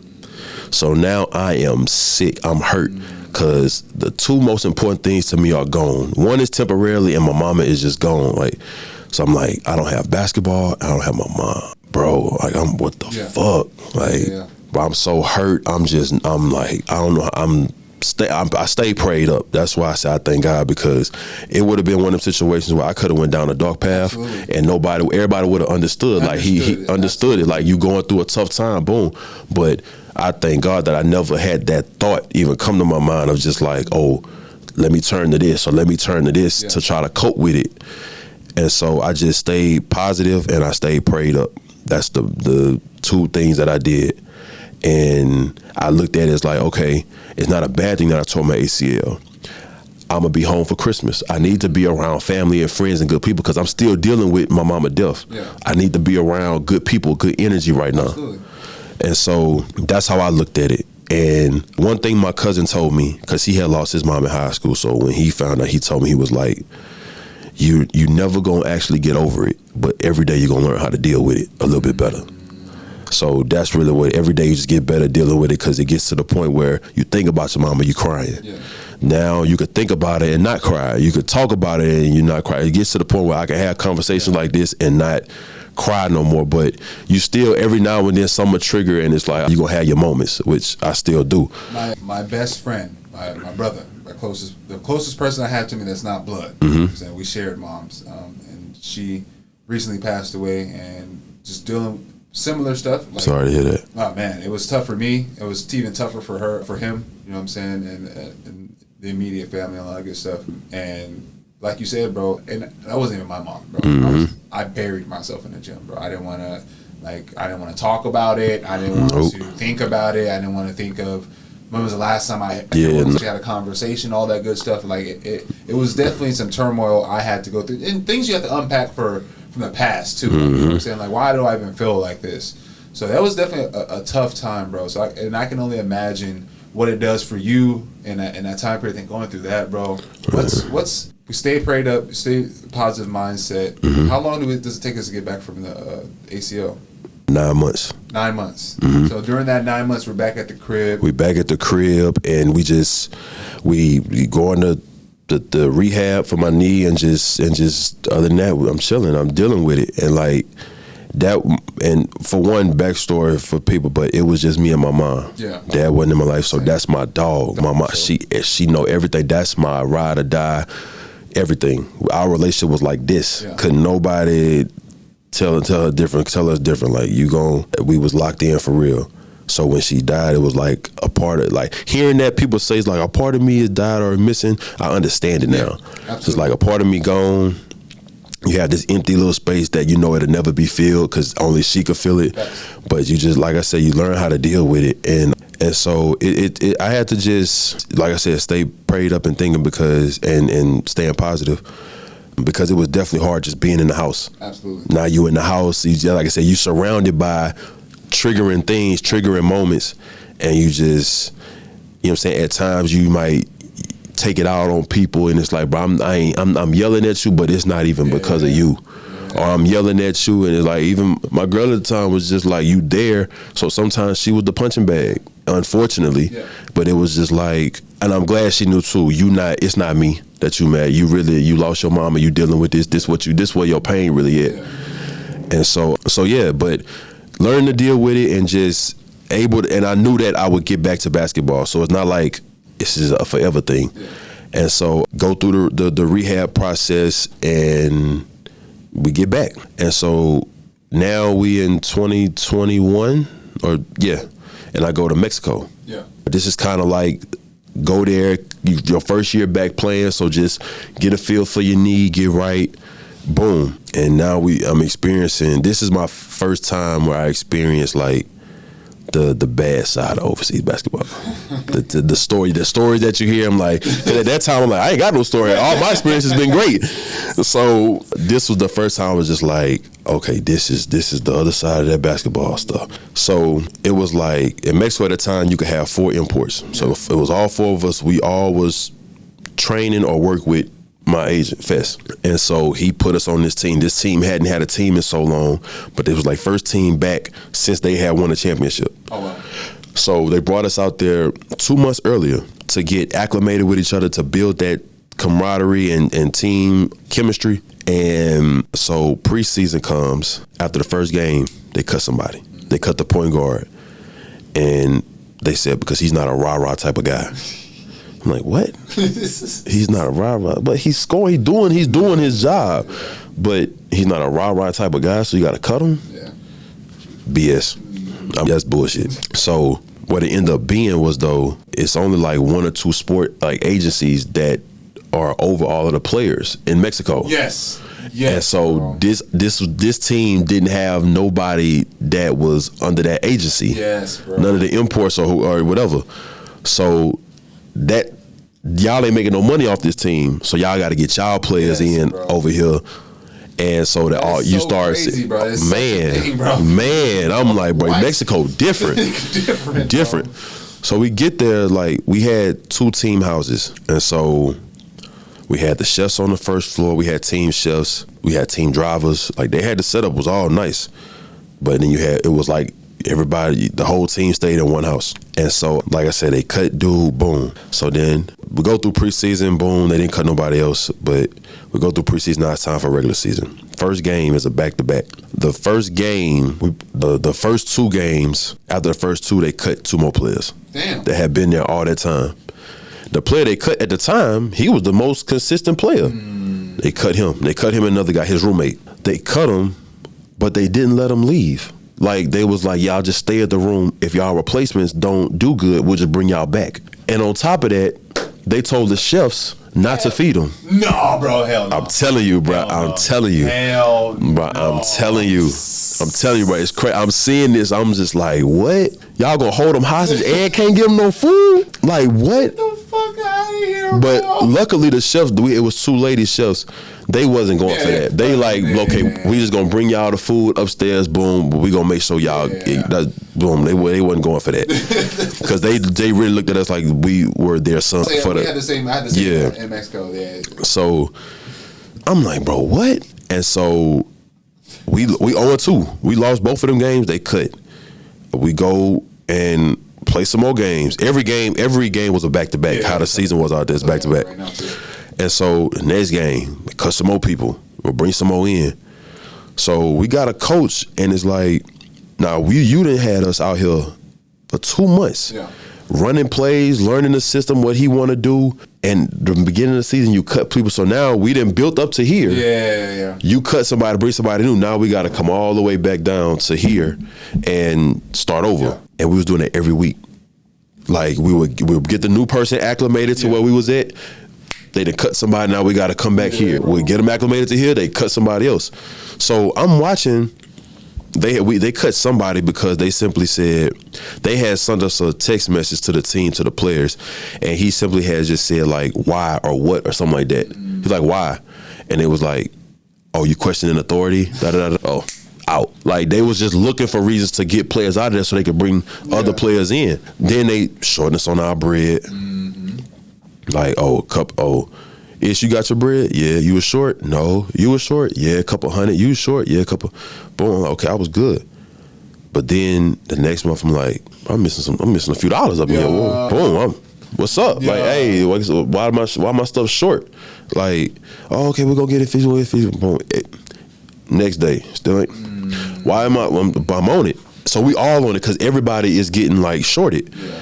And so we started going, we got to play, and they talking about we going to handle it. So we go play, and boom. So now at this point, we 0-7 because we steady bringing in new. We ain't got no type of chemistry. No type of chemistry. Now, y'all done messed it all up the minute y'all started cutting people. Yeah. We didn't even have a chance to really show y'all for real what we all could do as a team. So we 0-7. The coach, they now you hear, okay, coach might get fired or whatever, he might quit, whatever.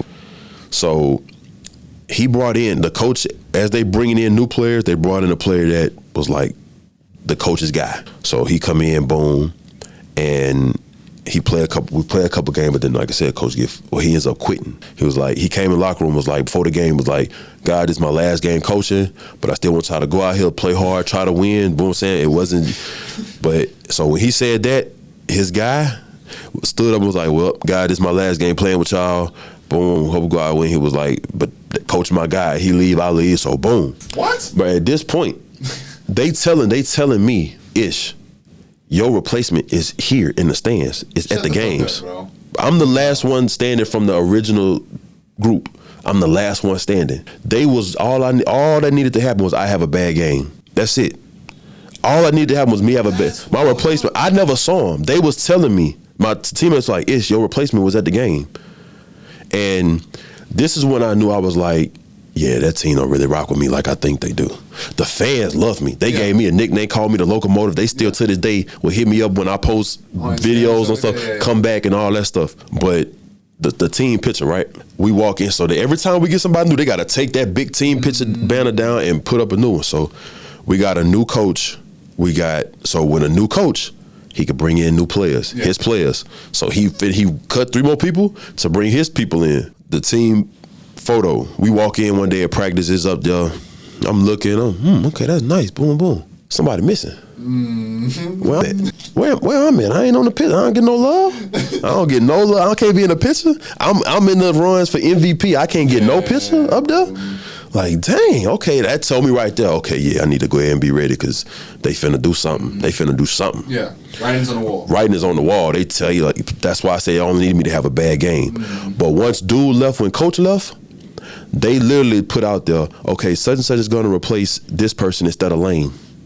The team put that out because somebody from back home, I think my girl sent it to me, was like, yeah, they were announcing that they announced it that, yeah. What the fuck?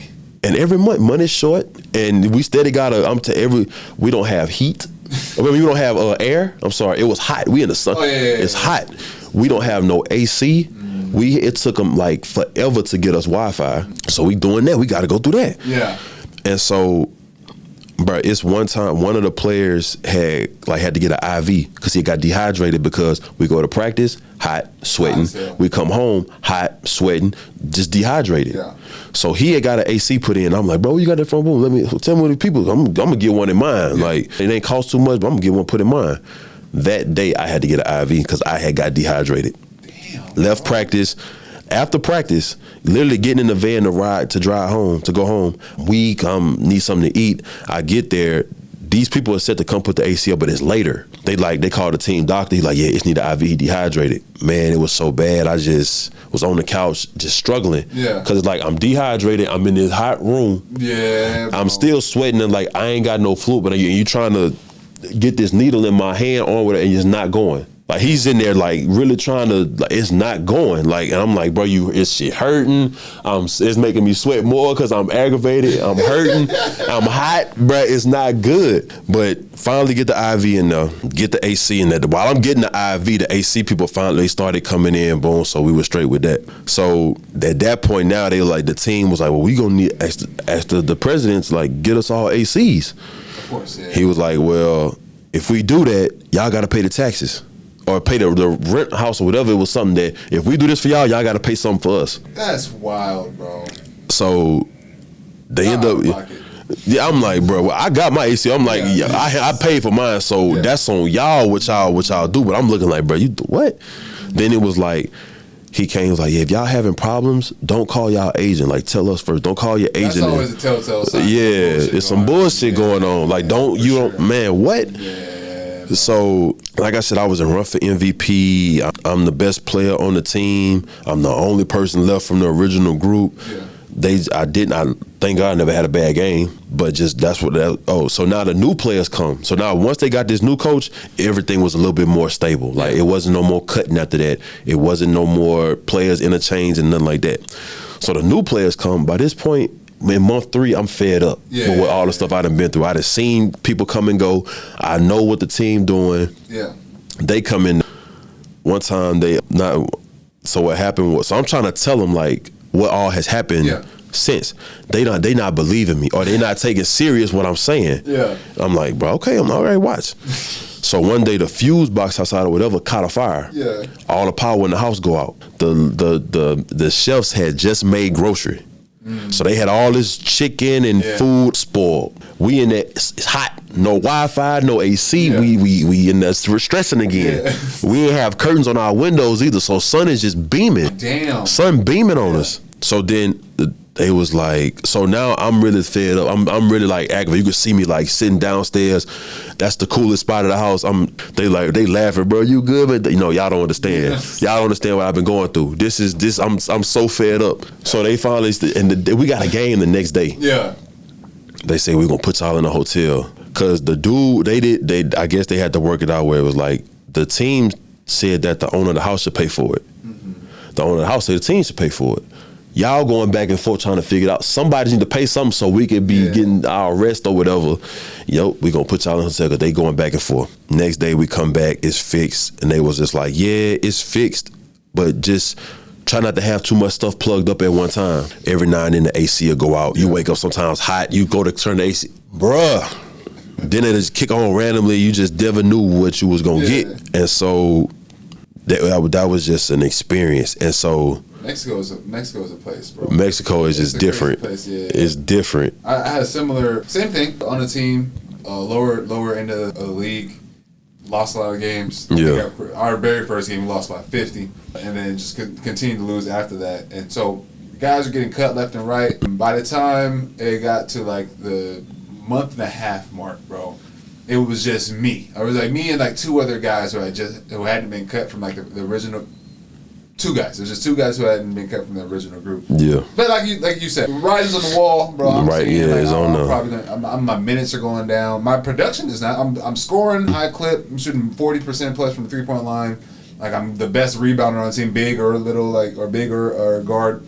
So I'm thinking I'm doing all, like I said, I'm doing all the winning basketball. So I'm playing good basketball. Yeah. But I'm not scoring the ball enough, or I'm not putting the ball in a high enough clip for these guys, or just being spectacular enough for these guys.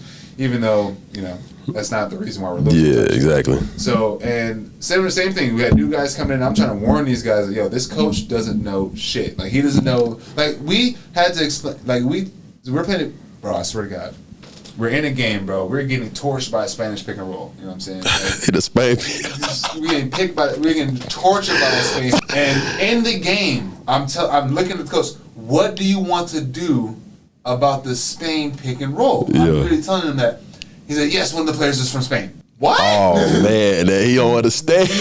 What? So, excuse me, what are you talking about? So I'm like, maybe he didn't understand me. So I wait till because they had killed 4 plays in a row.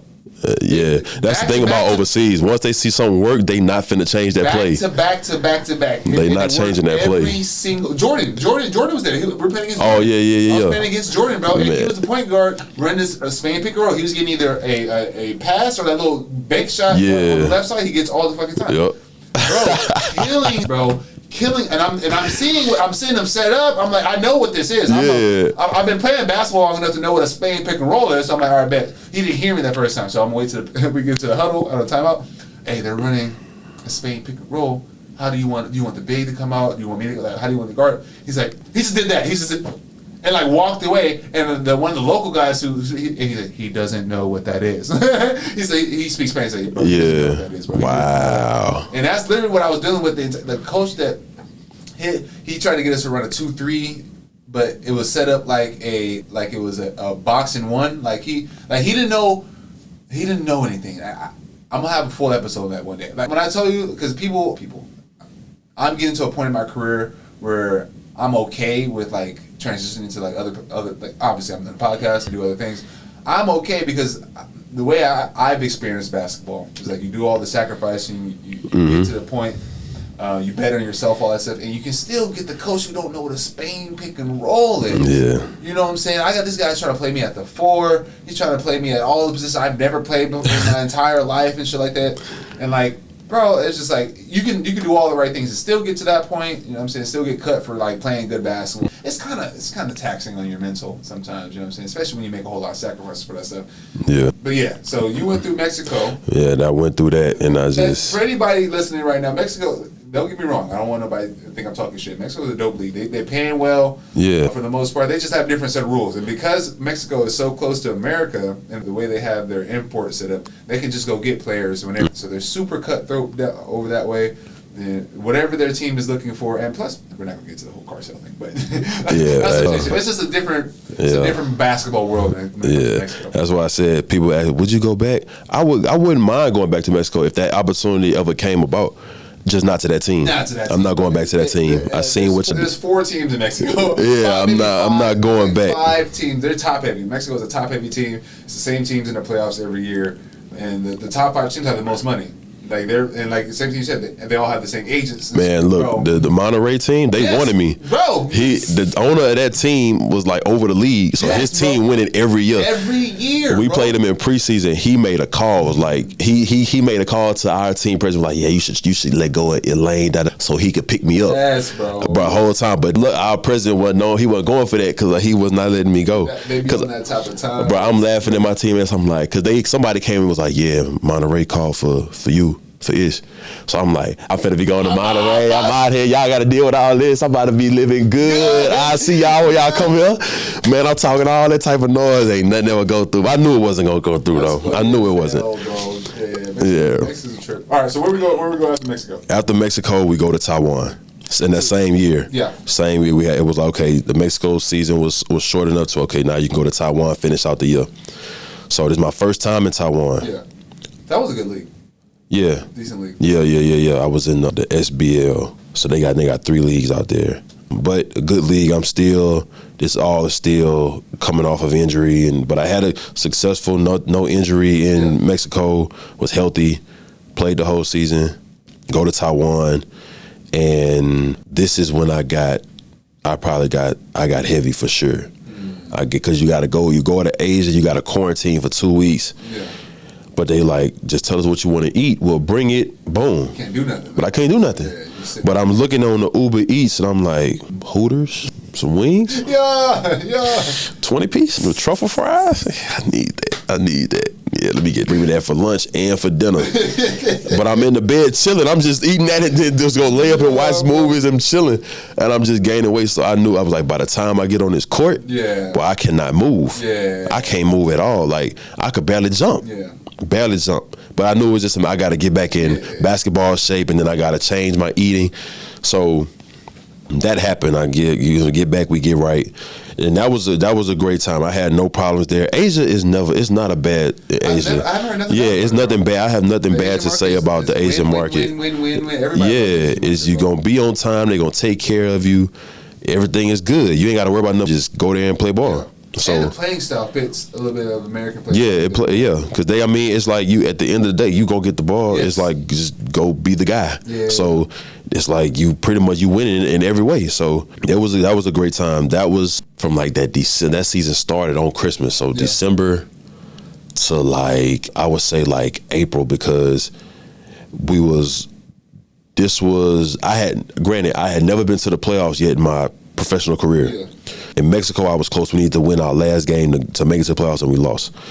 So I'm like, okay, we're in Taiwan. It's only like 5 teams in this league, so we got a good chance. Only one of us not going. And so go through the season. We get to April. It's us, another team, we battling for that number 1 seed. Yeah. So the other imports, only 2 of us, that he told me, he was like, yeah, bro, once they ended the season early, because we was talking about the bonuses that we get with winning, and they was like, yeah, one time they didn't even do the playoffs, and whoever was the number 1 team at the time, they just said they were the champions. Oh, wow. So you get all of that bonuses. Oh, so we was like, bro, we gotta be the number 1 seed just in case. So it was like, all right, bet. So we battling, we gotta play the team. It's either whoever win this game gonna be number 1 seed. Yeah. We win the game, we 1 seed. We like, okay, we're gonna go in the playoffs. Like we still got to do playoffs though. Now we got the number 1 seed, but we got to do playoffs. They canceled the league because players in the league started catching COVID, so they canceled it. So it's the playoffs though. Right before the playoffs. It's bittersweet. It's like this would have been our first time going to the playoffs, but we number 1. So we finna get all this money for. Oh, because you're still about to. We about to get you about to get a whole nother bag on top of what you've been getting paid. Nice. So it was like you getting a playoff bonus. We was getting a win every game we won. We got a bonus, but playoff bonus, semi bonus. The final, we made it to the finals is a bonus. You won the championship, that's a bonus. Oh wow! So when they just canceled the season, they said, okay, that's the name of the team, Bank of Taiwan. Y'all number 1 seed, we got all in bonuses because they just said we the champions. Lovely. That was lovely. You just lovely seeing you go to Hawks and all this home. Yes, sir. I need it. That's funny as hell. Man, what? So got through that season, went back. We had to stay out there for like 2 weeks where we couldn't quarantine. We couldn't go to the gym because some of our players had caught it. We couldn't go to the gym. We couldn't do that. That's an ugly time period, bro. Man. That was an ugly time period. Man. Because it's like, bro, I'm steady trying to go to the gym. I'm like, okay, at least let me go to the gym so I could just still be doing something. I could work on my game, get shots up, boom. Then people will call the team, like, Ish, get out the gym. Can't be there. I'm still trying to sneak in, like, okay, maybe if I go later on in the day. Every time I get back home, don't go to the gym. Don't go to the gym no more. Like, you cannot be there. I'm like, all right, cool, I'm gonna listen, I'm gonna chill. and got home and was chilling. This is 2023, right? Now we in 2023, yeah. And so after that, that was it. We finished that, and that was around like April. And then like I want to say it had to be like September or something, maybe. Till the end of the season? Yeah, because I was 2023. Okay. I went back to Japan. Oh, okay. Back to that team I was with originally where I tore my ACL. I went back to them. Their season had already started, but I went back to them. And so was doing fine. It was kind of like, okay, going into kind of a crazy situation. The coach was the general manager and the coach. I knew somebody who I trained with. They was already playing out there. I'm looking at film like, bro, they got you at the 4? You are a guard. Yeah. Why do they have you at the 4? He was like, bro. I'm like, okay. And it's okay to have guards in Japan if like a team like if somebody got their passport. Yeah. Because the rule is they changed the rule to where you can have 3 imports, but only 2 can be on the court. Okay. At a time. So if you want to get a guard out there, you need somebody needs to have their passport. So that way now, if let's say me and you on the court, and then another big, if I got my passport, or if you got your passport, you could be on the court because you're technically Japanese, and me and him are the imports. So now it's like having 3, you really you can kind of get over. That's what they were doing in Mexico for a minute. They just changed the rule on that. Yeah. They just changed the rule on that. But nobody on our team had the passport. Yeah. So when he would play, he undecided, you guarding a 7-footer. They just gonna throw him the ball, and then boom, easy. So was dealing with that, and then January come around, and I get a call that changed my life ever. My phone is ringing. I hear it like it's vibrating. I hear it, but I'm like, I'm about to get up in a few. I'm gonna just see who. I know somebody calling me. I'm gonna see whoever it is when I get up. And I get up and I see it's my girl. She calling me. So I'm like, I just woke up. It's still dark in the room. I call her back. I'm like, hello. She like, what you doing? I'm like, I just woke up. She like, we need to talk about something. Oh. There's not too many things that can mean. Bro, and so I'm like, bro, what? I'm like, what we gotta talk about? And then she was like, turn the light on. I need to see your face. Oh, I'm scared. I'm like, I immediately, as I'm walking, I'm like, what did I do? I ain't do nothing. I ain't do nothing. I ain't do nothing. I know I ain't do nothing. I know I ain't do nothing. What's going on? I ain't do nothing. I turn that light and I'm just like, what's up? But I'm so like, bro, what's she finna tell? You gotta see my face? Wait, what is we finna talk about? That like, what? I'm crying, bro. And so she went on FaceTime and she like, I'm like, what's up? And she turned the camera around and it's a pregnancy test. And so my reaction, I tell anybody, is I didn't have the reaction that all the excitement. Again, mind you, I just woke up and I was in a little nervousness before. So when I looked at it, I was just like, I said, you pregnant? Like, yeah. I was just like, well, there it is. I'm like, well, here we go. I was like, well, here we go. And I was like, I'm gonna call you back. And I had to sit. I was just like, I'm about to be a dad.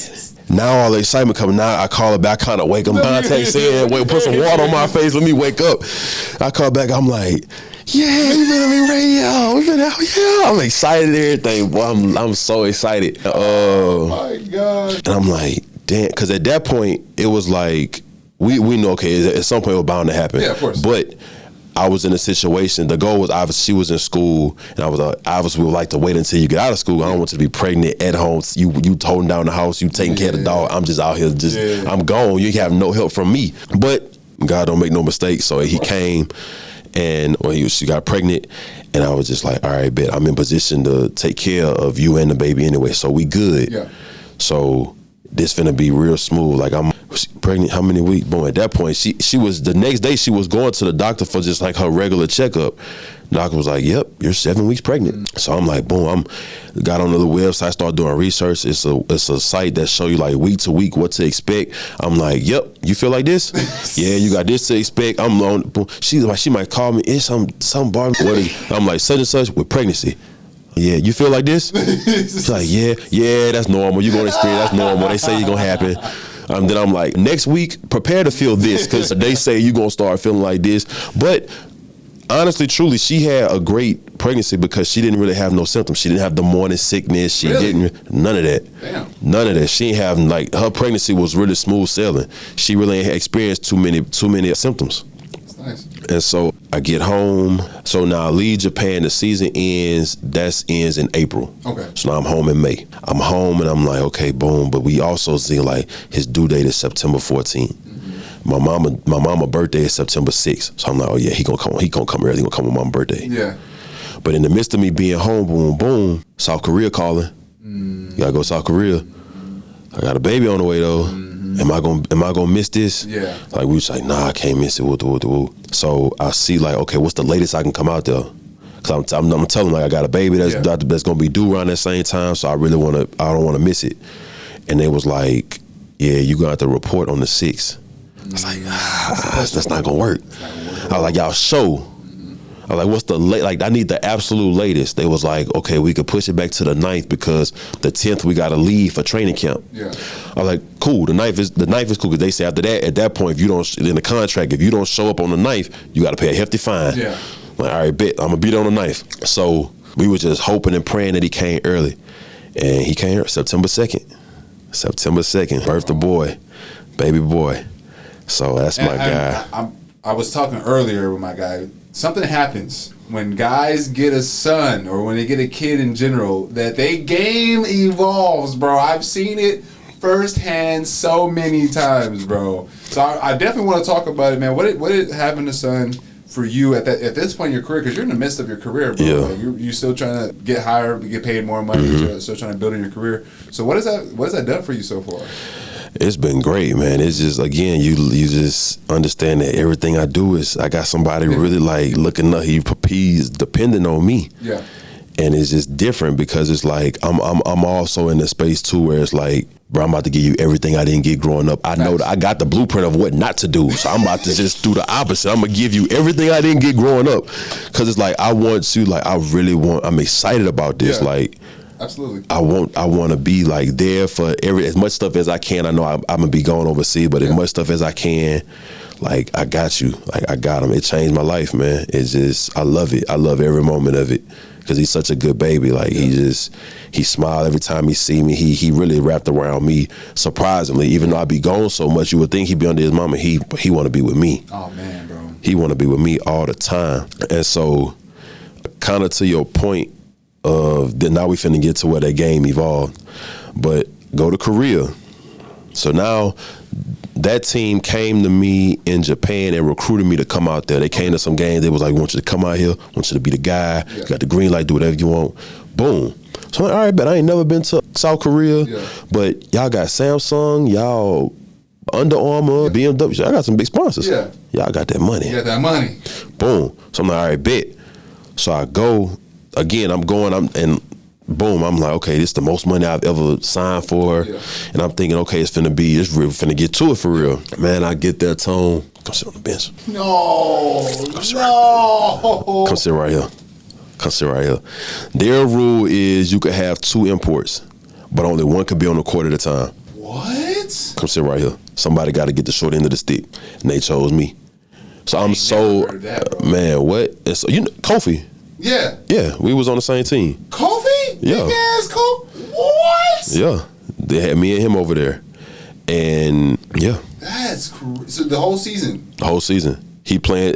I was lucky if I got 10 minutes, I'm telling you. Like, he would play the majority of minutes. I'm getting whatever, the table scraps, whatever. So okay, let me ask you this. You already said this is the most money you didn't sign for. Mm-hmm. So what are you really feeling right now? I'm sick. Sick? I'm sick because it's like, this is cool. My position is for an older person. That's more so just like, okay, you just trying to, this is the last years of your career. Collect a check real quick, boom. But at this point, I'm 26. Yeah. I'm young. I'm still in my good years. I don't want to waste my time sitting on the bench. Yeah, the money is the most money I signed for, but I still want to play. Like, I don't want to just, I'm not. Yourself up to make more money. Yeah, I'm not, I don't want, if this what comes with making this money, I don't want the money. I want to play. That's a, man, bro. I want to play. Yeah. Because when you're like 20, like I said, 25, 26, bro, the opportunity is a little bit bigger than, just a check. You know what I'm saying? Of course, you want to play for some money, but I'm not going to get a chance to expand on my strengths and stuff like that. Be able to make more money. It doesn't make any Don't make no sense. Damn, dude. So so that was this last past season. Yeah. So are we still trying to get back into that market? Are we still trying to get back into the? I'm trying to stay on this side of the water. Now that I got a son. That's my whole thing. Stay on this, like stay close to him, because once I'm gone, I'm gone. Yeah. So I was like, it'd been great to stay over on this side of the water. But to your point of expanding the game, so now I'm like, okay, this is where the 3-ball, where I really did my 3-ball, my pick and pop 3. This is where I mastered it in South Korea. Real talk. Was just when I did get opportunities on the court, I was working with the coaches. We was like, okay, the pick and pop 3. And I don't know what it was, but it was just like we worked on it. Because I was shooting threes before when I first got there, but I wasn't making none. Yeah. But then we just started working on, and I was working on it too, but we just started working on pick and pop threes. Yeah. And boom. Then it was like every week, that's the worst thing to guard. Yeah. Oh my man, I'm telling you. You might be a JD team a lot of times. Y'all two pick and roll is disgusting. You know what I'm saying? It's literally disgusting because he's going to be able to score off of that because you said solid screens. Yeah, I mean, you're going to be open if I set a screen. You know what I'm saying? He's going to drag it past the free throw line. You're going to sit right there. And no one's ever going to be in that you know, the yeah. Pick up. So that shot is like, you're 70% easily. Anytime you get that kickback shot up top, I'm expecting that motherfucker. Yeah, exactly. That's how the coach was. He was like well, not the coach. It's the coach. We had a coach, but then he quit. He resigned because I'll tell you the story. We were losing, and he ended up quitting or resigning, and so we got a new coach. The assistant coach came in. He was the new coach, and I had them. Pretty much got this pick and pop down pack. He was like, bro, every time you shoot the ball, I just feel like it's still going in. In my head, I'm thinking it's going in. Yeah. So it would be at practice. He's just like, shoot. He like, because he'll be coaching the starters or whatever, and he's just like, yeah. So, but that right there, that South Korea experience, that was my first time ever coming off the bench. Yeah. So I had to learn, like, him got to stay ready, so you have to get ready. Like, okay. Coming in the game, I don't want to be stiff. I got to figure out a way to keep my body loose and warm, so when I get in the game, I can get to it because I don't have that many minutes. So I'm knowing my plus minus was through the roof because I'm getting there 10 minutes, 10 points, 10 minutes, 11 points, 13 points. Like I'm really getting to it the minute I get in the game. And so, like I said, that pick and pop became so lethal. For the first time in my career, I was so happy when it happened because I would check in the game and the other team like, shooter. I was like, I love that feel. I was like, yeah, okay, this how I feel. I check in the game and they like, shooter. I'm like, all right, yeah, okay, yeah. I love that. And so to the point where it was like, funny as hell. Yeah, I set them screens and it's like they might eat. At first they'll leave me, and I'll be wide open, and I'm killing. To the point now, y'all gotta switch. I take that screen, y'all switching. Now I'm at the free throw line. I'll just back the little Korean. I get them to the free throw line. At my mercy. And so that was just the experience of just okay, you not the star player. Yeah. You playing your role. You learning to come off the bench because realistically, you get to the league. You might not be a starter. And you go to the right team that if they already got their guy in that position, you coming behind that person regardless if you killing them or not. If you could be the better than them, you coming off the bench. Yes. So you need to have this on your belt. You got to know how to respond to that. So that's how I looked at it. I looked at every year, every situation that I was in, I used it as a learning experience. Like, okay, this is gonna help me for my future. Like. Yeah. So I learned all of these different things, or hey, I never experienced this, and you finna experience it now. Coming off the bench was the first time, so it was like you went through all the other stuff, you never came off the bench, you got to do it now. Yeah.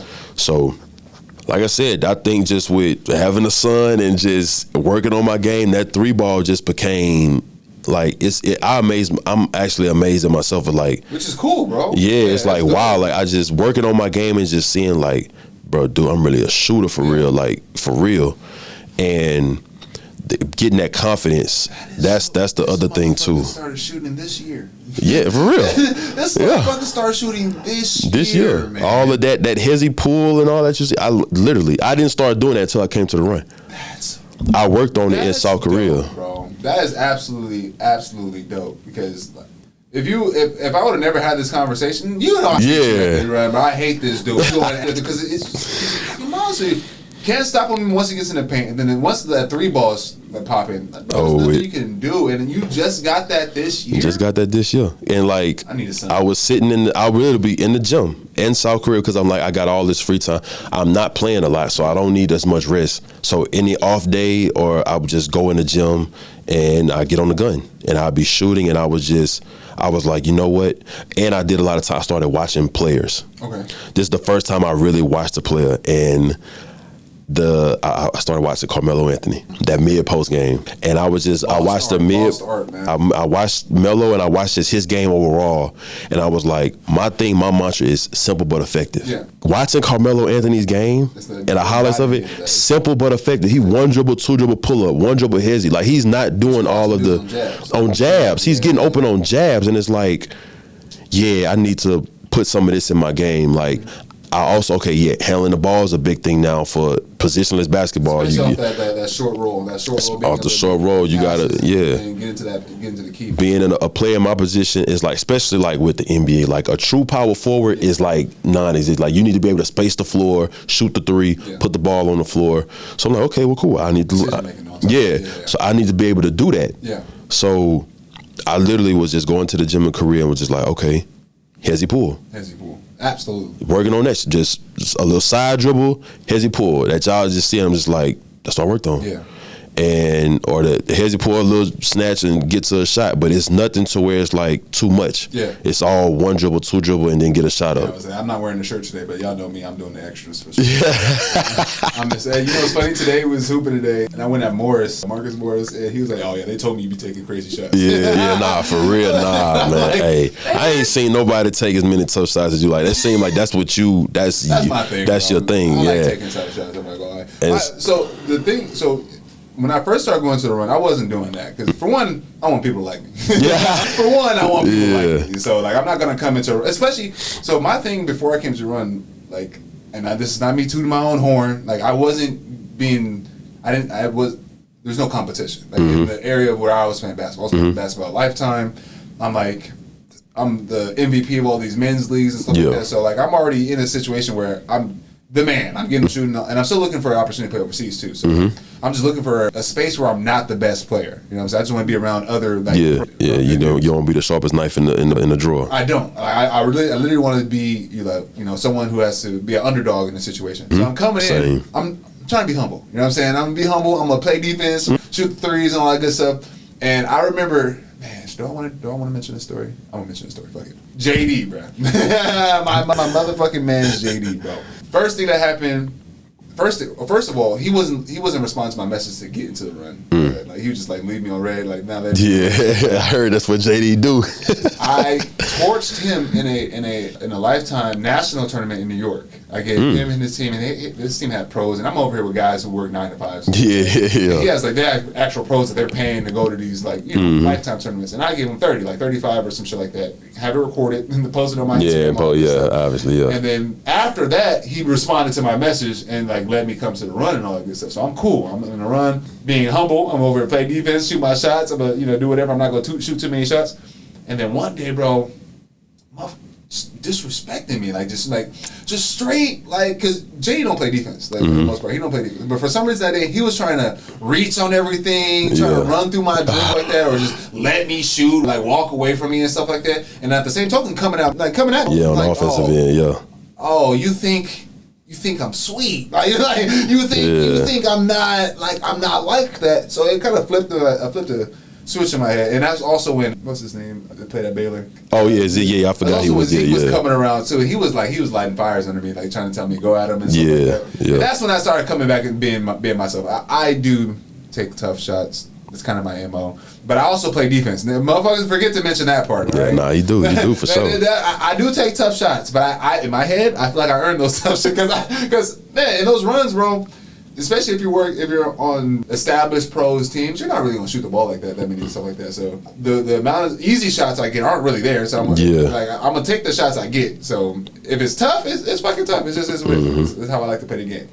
Yeah, it is what it is. But with that being said, we got to the end right now, right? That's, this year. That's this year. This year, So right now we are still trying to get a job closer to home for sure. So that's G League, NBA type deal, and I think you're definitely good enough to play in either one of those. I don't want to talk about G League. G League is. Yeah, my thing was exposure. I didn't have the exposure coming out of high school, coming out of college. I didn't have. That's my thing. Yeah. So Because I've talked to people and they was just like, you just need to get yourself out there. Yes. So one thing about this, like, I want to of course interview guys who took the overseas route. I don't want it to make it seem like that's an end all be all. A situation like yourself, maybe you need that. Yeah, for sure. There's a bunch of guys who've played the league who had to take that step overseas for, like you said, exposure. Like you said, you wasn't ready that first year. Who knows what would have happened if you got in here? And you can't skip the process. You know what I'm saying? I think it's dope that you see your value as, oh, I'm still a league dude. I still can play in the league, and I agree. So what's the process now getting into that? Like I said, going to tryouts. Yeah. And just going to, it could be like the G League tryouts or whatever it may be, but just going and doing what I got to do there to just leave my mark. So where I leave, okay, who was that? Who's that? Even in the runs here, honestly, too, like the runs here is like, that's what solidified, because I was working on these moves and the 3 balls out there. I was like, okay, when I come home, I need to do this stuff in a game or in a game-like situation to see if it really works, or to get that confidence. So this run, like what you see at the run, I wasn't doing it. Like you said, I just learned it this year. Yeah. So it's like going here, building the confidence, and just coming into, okay, this is like some real pros and real established people. Like I need to, came in, it was just like, shoot this 3. I'm gonna do these moves, but it was like to the point where it was like you earn that respect of like, oh, he gets, now it's like, okay, watch this shoot. Y'all, that's what I'm saying. I come in, I'm gonna earn it. Like I'm gonna show y'all that I belong, because I've always been like the underdog. I had to show that I belong before it's like, oh yeah, he belongs. But it's like I gotta show you. It wasn't like coming in where I already had that respect. Man, bro, so for me, I'm only gonna speak personally for me, because I've been chasing this overseas thing for a couple years now. I played in France. I had a decent season, came back, took a year off, then COVID happened. No, not then COVID happened. COVID happened, so I didn't get a chance to go anywhere, and then I got my first chance in France. Came back, didn't want to go back to France because they wasn't paying enough. Ended up staying out too long, then had to find another opportunity another way. So I had this opportunity come up from Mexico because of the run. You know what I'm saying? Like the dudes I meet in there, they give you opportunities on that good stuff. But at this point in my career right now, I live off of the respect factor. I'm saying, like, that's how I get up every day. Like, not that I need validation from anybody, but the fact that I know that all these years of hard work means that the skill I have right now where I'm at is good enough to compete with some of the best athletes and some of the best basketball players in the world. We have dudes making millions of dollars, or have made millions of dollars in their career, and I'm, playing defense against them. I'm similar where the situation may be, and that is enough for me to keep going. For sure. I definitely love coming to these runs, or just any time where it's a pro that comes in that's well known or like well established, or like, oh, he playing the league. I always want to like match up against him, see where do I stand against him. Like, am I better than him, or if he is like that, let me see, and then that'll kind of show me where I'm at. And so I be wanting to go at people. Absolutely. So like anytime, I don't be knowing the teams, but if a pro, like I didn't know Marcus was coming today. But anytime a pro comes in, it's like, okay, I want to play against them. Bro, I don't want to be on their team. I want to play against you because I want to either guard you. Something about the pride and the size up in me. I just want to see. By any means, nothing at all. I want to compete. Bro. I just want to see. Like I like, let's say for example, like I'll just say like LeBron. LeBron, I know you great. You the best basketball player in the world. But you ain't did none of that on me. I just want to see you do it. I just want to see it. I gotta see. It's okay. I know. I know. Go exactly how you think it's gonna go, but just let me figure it out. And then let me see if I want to go at you. I want to see if what I got works on you. Oh, that part is it gonna be easy for you? Yeah. Like, what can I get off on you? It's just a matter of. That's why today, bro. Literally, LB was guarding more. I was livid, bro. Yeah. And he was on my team. So I was just like, God, I can't do nothing. I can't guard him. Oh, please! I tried to switch a couple of times, and then Sean, Tom, go get your man. I know what you're trying to do. You know I'm trying to guard him right now. That's my thing, dude. Like, playing defense against these guys. That run, bro, gives me life every day. Man. Oh, man. It does a lot. That's why. And it's like, I know that I'm not getting that type of quality run back home. Nah. So I come out here because it's like, when I'm training out here, but it's also, too, like with basketball, you want to get better, play basketball. Play against some good, like some actual talent, some good people that might be better than you, but just go play. And so, and different types of people. So it's like you learn. Okay, go guard this person. Go see how well your defense is against this person or that person. Go see. Vice versa. I think there's different types of, just like there's different type of offenses, but there's different type of defense. For sure, bro. For sure. Like I can score on certain defenders, and I can't score on other certain type. Not as easy as I can on other type of defenders. Like Sean, for instance, Sean is a big dude that doesn't use his body. Like he's not gonna let you get into his body. You can't get into his body. You cannot. Like he's gonna find a way to get around you and block that. I had to figure out Sean because Sean, that was my. I ain't never played against nobody like Sean. Yeah, exactly. But it's like, okay, going to the runs long enough, I done figured out. Okay, yeah, I kind of figure out how to score on you or what I need to do, what works for Sean versus, okay, if I got somebody else guarding me, okay, I know I could do this. But I couldn't do that on Sean if Sean was guarding me. Who's the GOAT? LeBron. Thank you. See how quick that, do you see how quick that was? You see how we didn't have to have no dialogue? It's so simple. It's so simple. It is so simple. I have to have this conversation so often and have to debate with people.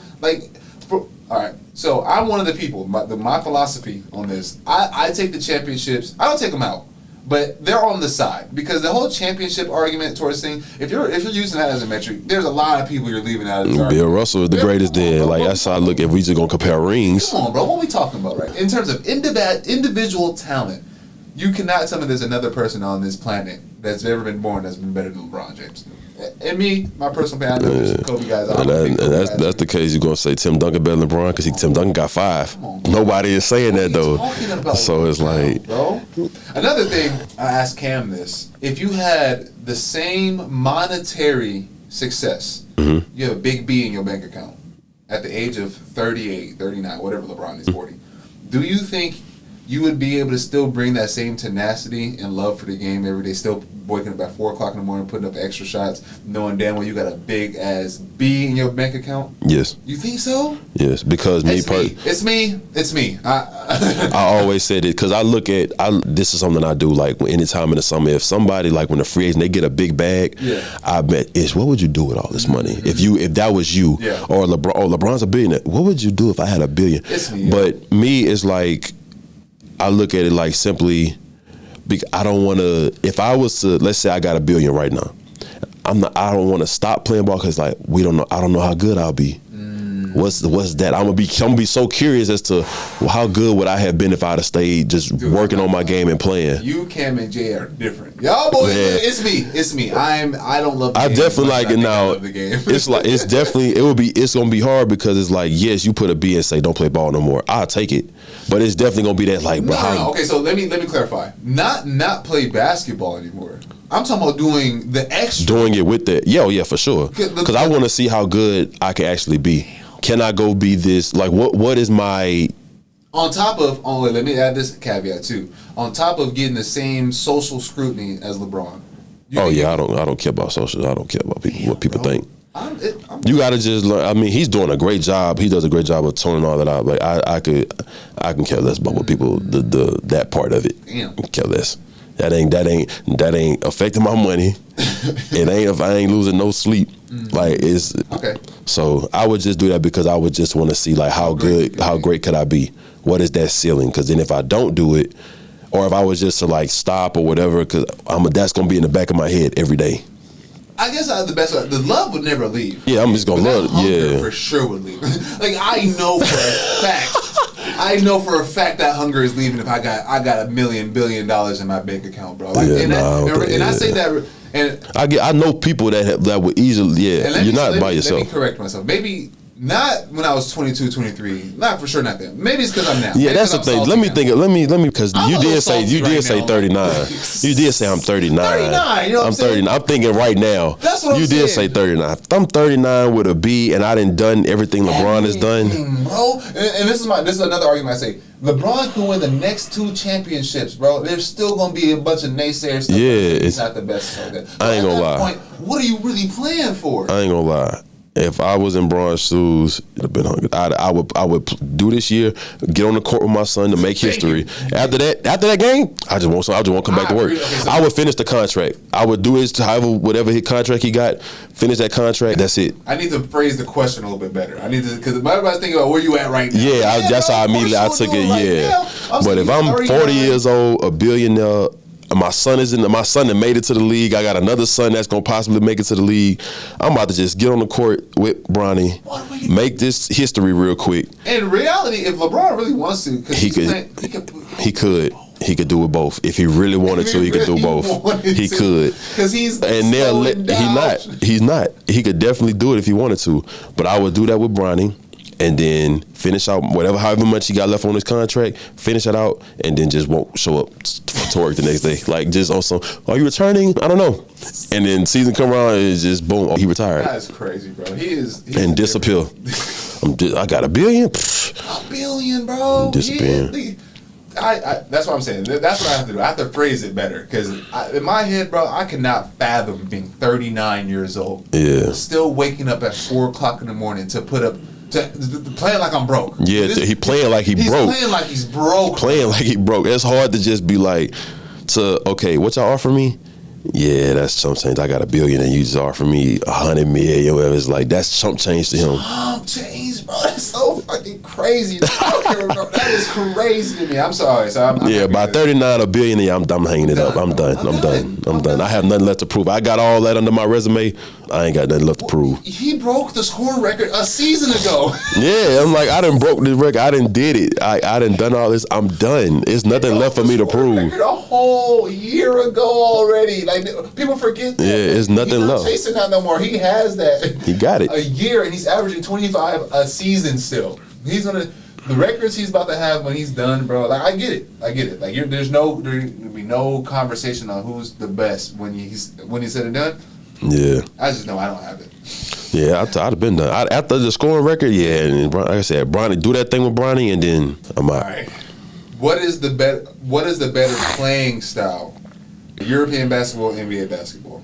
What would you rather play in? NBA. More spacing. Yeah.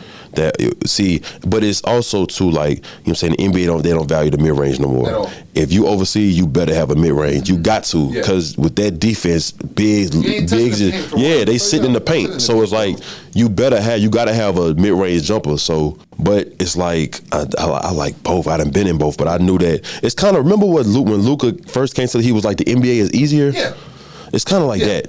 Like, as you learn the NBA, you start playing versus what you've been in, and you see, the court is much wide, it's much more spacing. It's a lot of one-on-one. And nobody's sitting in the paint. Yeah. I get past this person if another person tell up the obvious passes to here, it's like, cool. Yeah. The thinking part of European basketball is definitely. Yeah, you definitely got to think. You got to think more. My first, bro, when I was in France, I swear to God, boy, I thought I was about to go average 30. Yeah, you gotta. If you are in Europe and averaging 12 points, you are one of the best players in the league, bro. Like, it is crazy how that point differential is so distinctive. Because in the States, you averaging 12 points, you're a role player. You just a role player. You regular out there, you are a superstar, averaging 14, 15 points a game. I thought I was about to go to France and into the third division. Third division of France. I thought I was about to go up there average 20, brother. The 25 plus. It was a strong, hard 14. It was the hardest 14 of my entire basketball career, bro. Because there's no spacing. You're not getting to the basket at will. They're not pushovers either. It ain't. They're not pushovers. That's another thing we got to talk about. Playing overseas is not a cakewalk. Just because you're not in the States doesn't mean guys don't have pride. They know you're American. They know you're nice, and so no one's gonna let you just walk all over them. Yeah, you're not finna come over here and just think it's finna be a cakewalk. You're not finna just let you do that. And then they got the refs on their side too. Yeah. Like, refs ain't finna give you every call. Like my first game, I had 6 turnovers off that travel call, that rip through travel. That rip through travel. Yeah, I'm saying the rules are different. That's why it's like I rather the NBA because of just the style of play I like NBA. I thrive in my type of style. Yeah, my type, and then my game style, it would thrive in the league. Yeah, I'm gonna get past this one guy, and it's just free roaming. It's free. Yeah, it ain't all clogged up. You ain't got two bigs just sitting on the post, or that man just a lumberjack just sitting in the paint.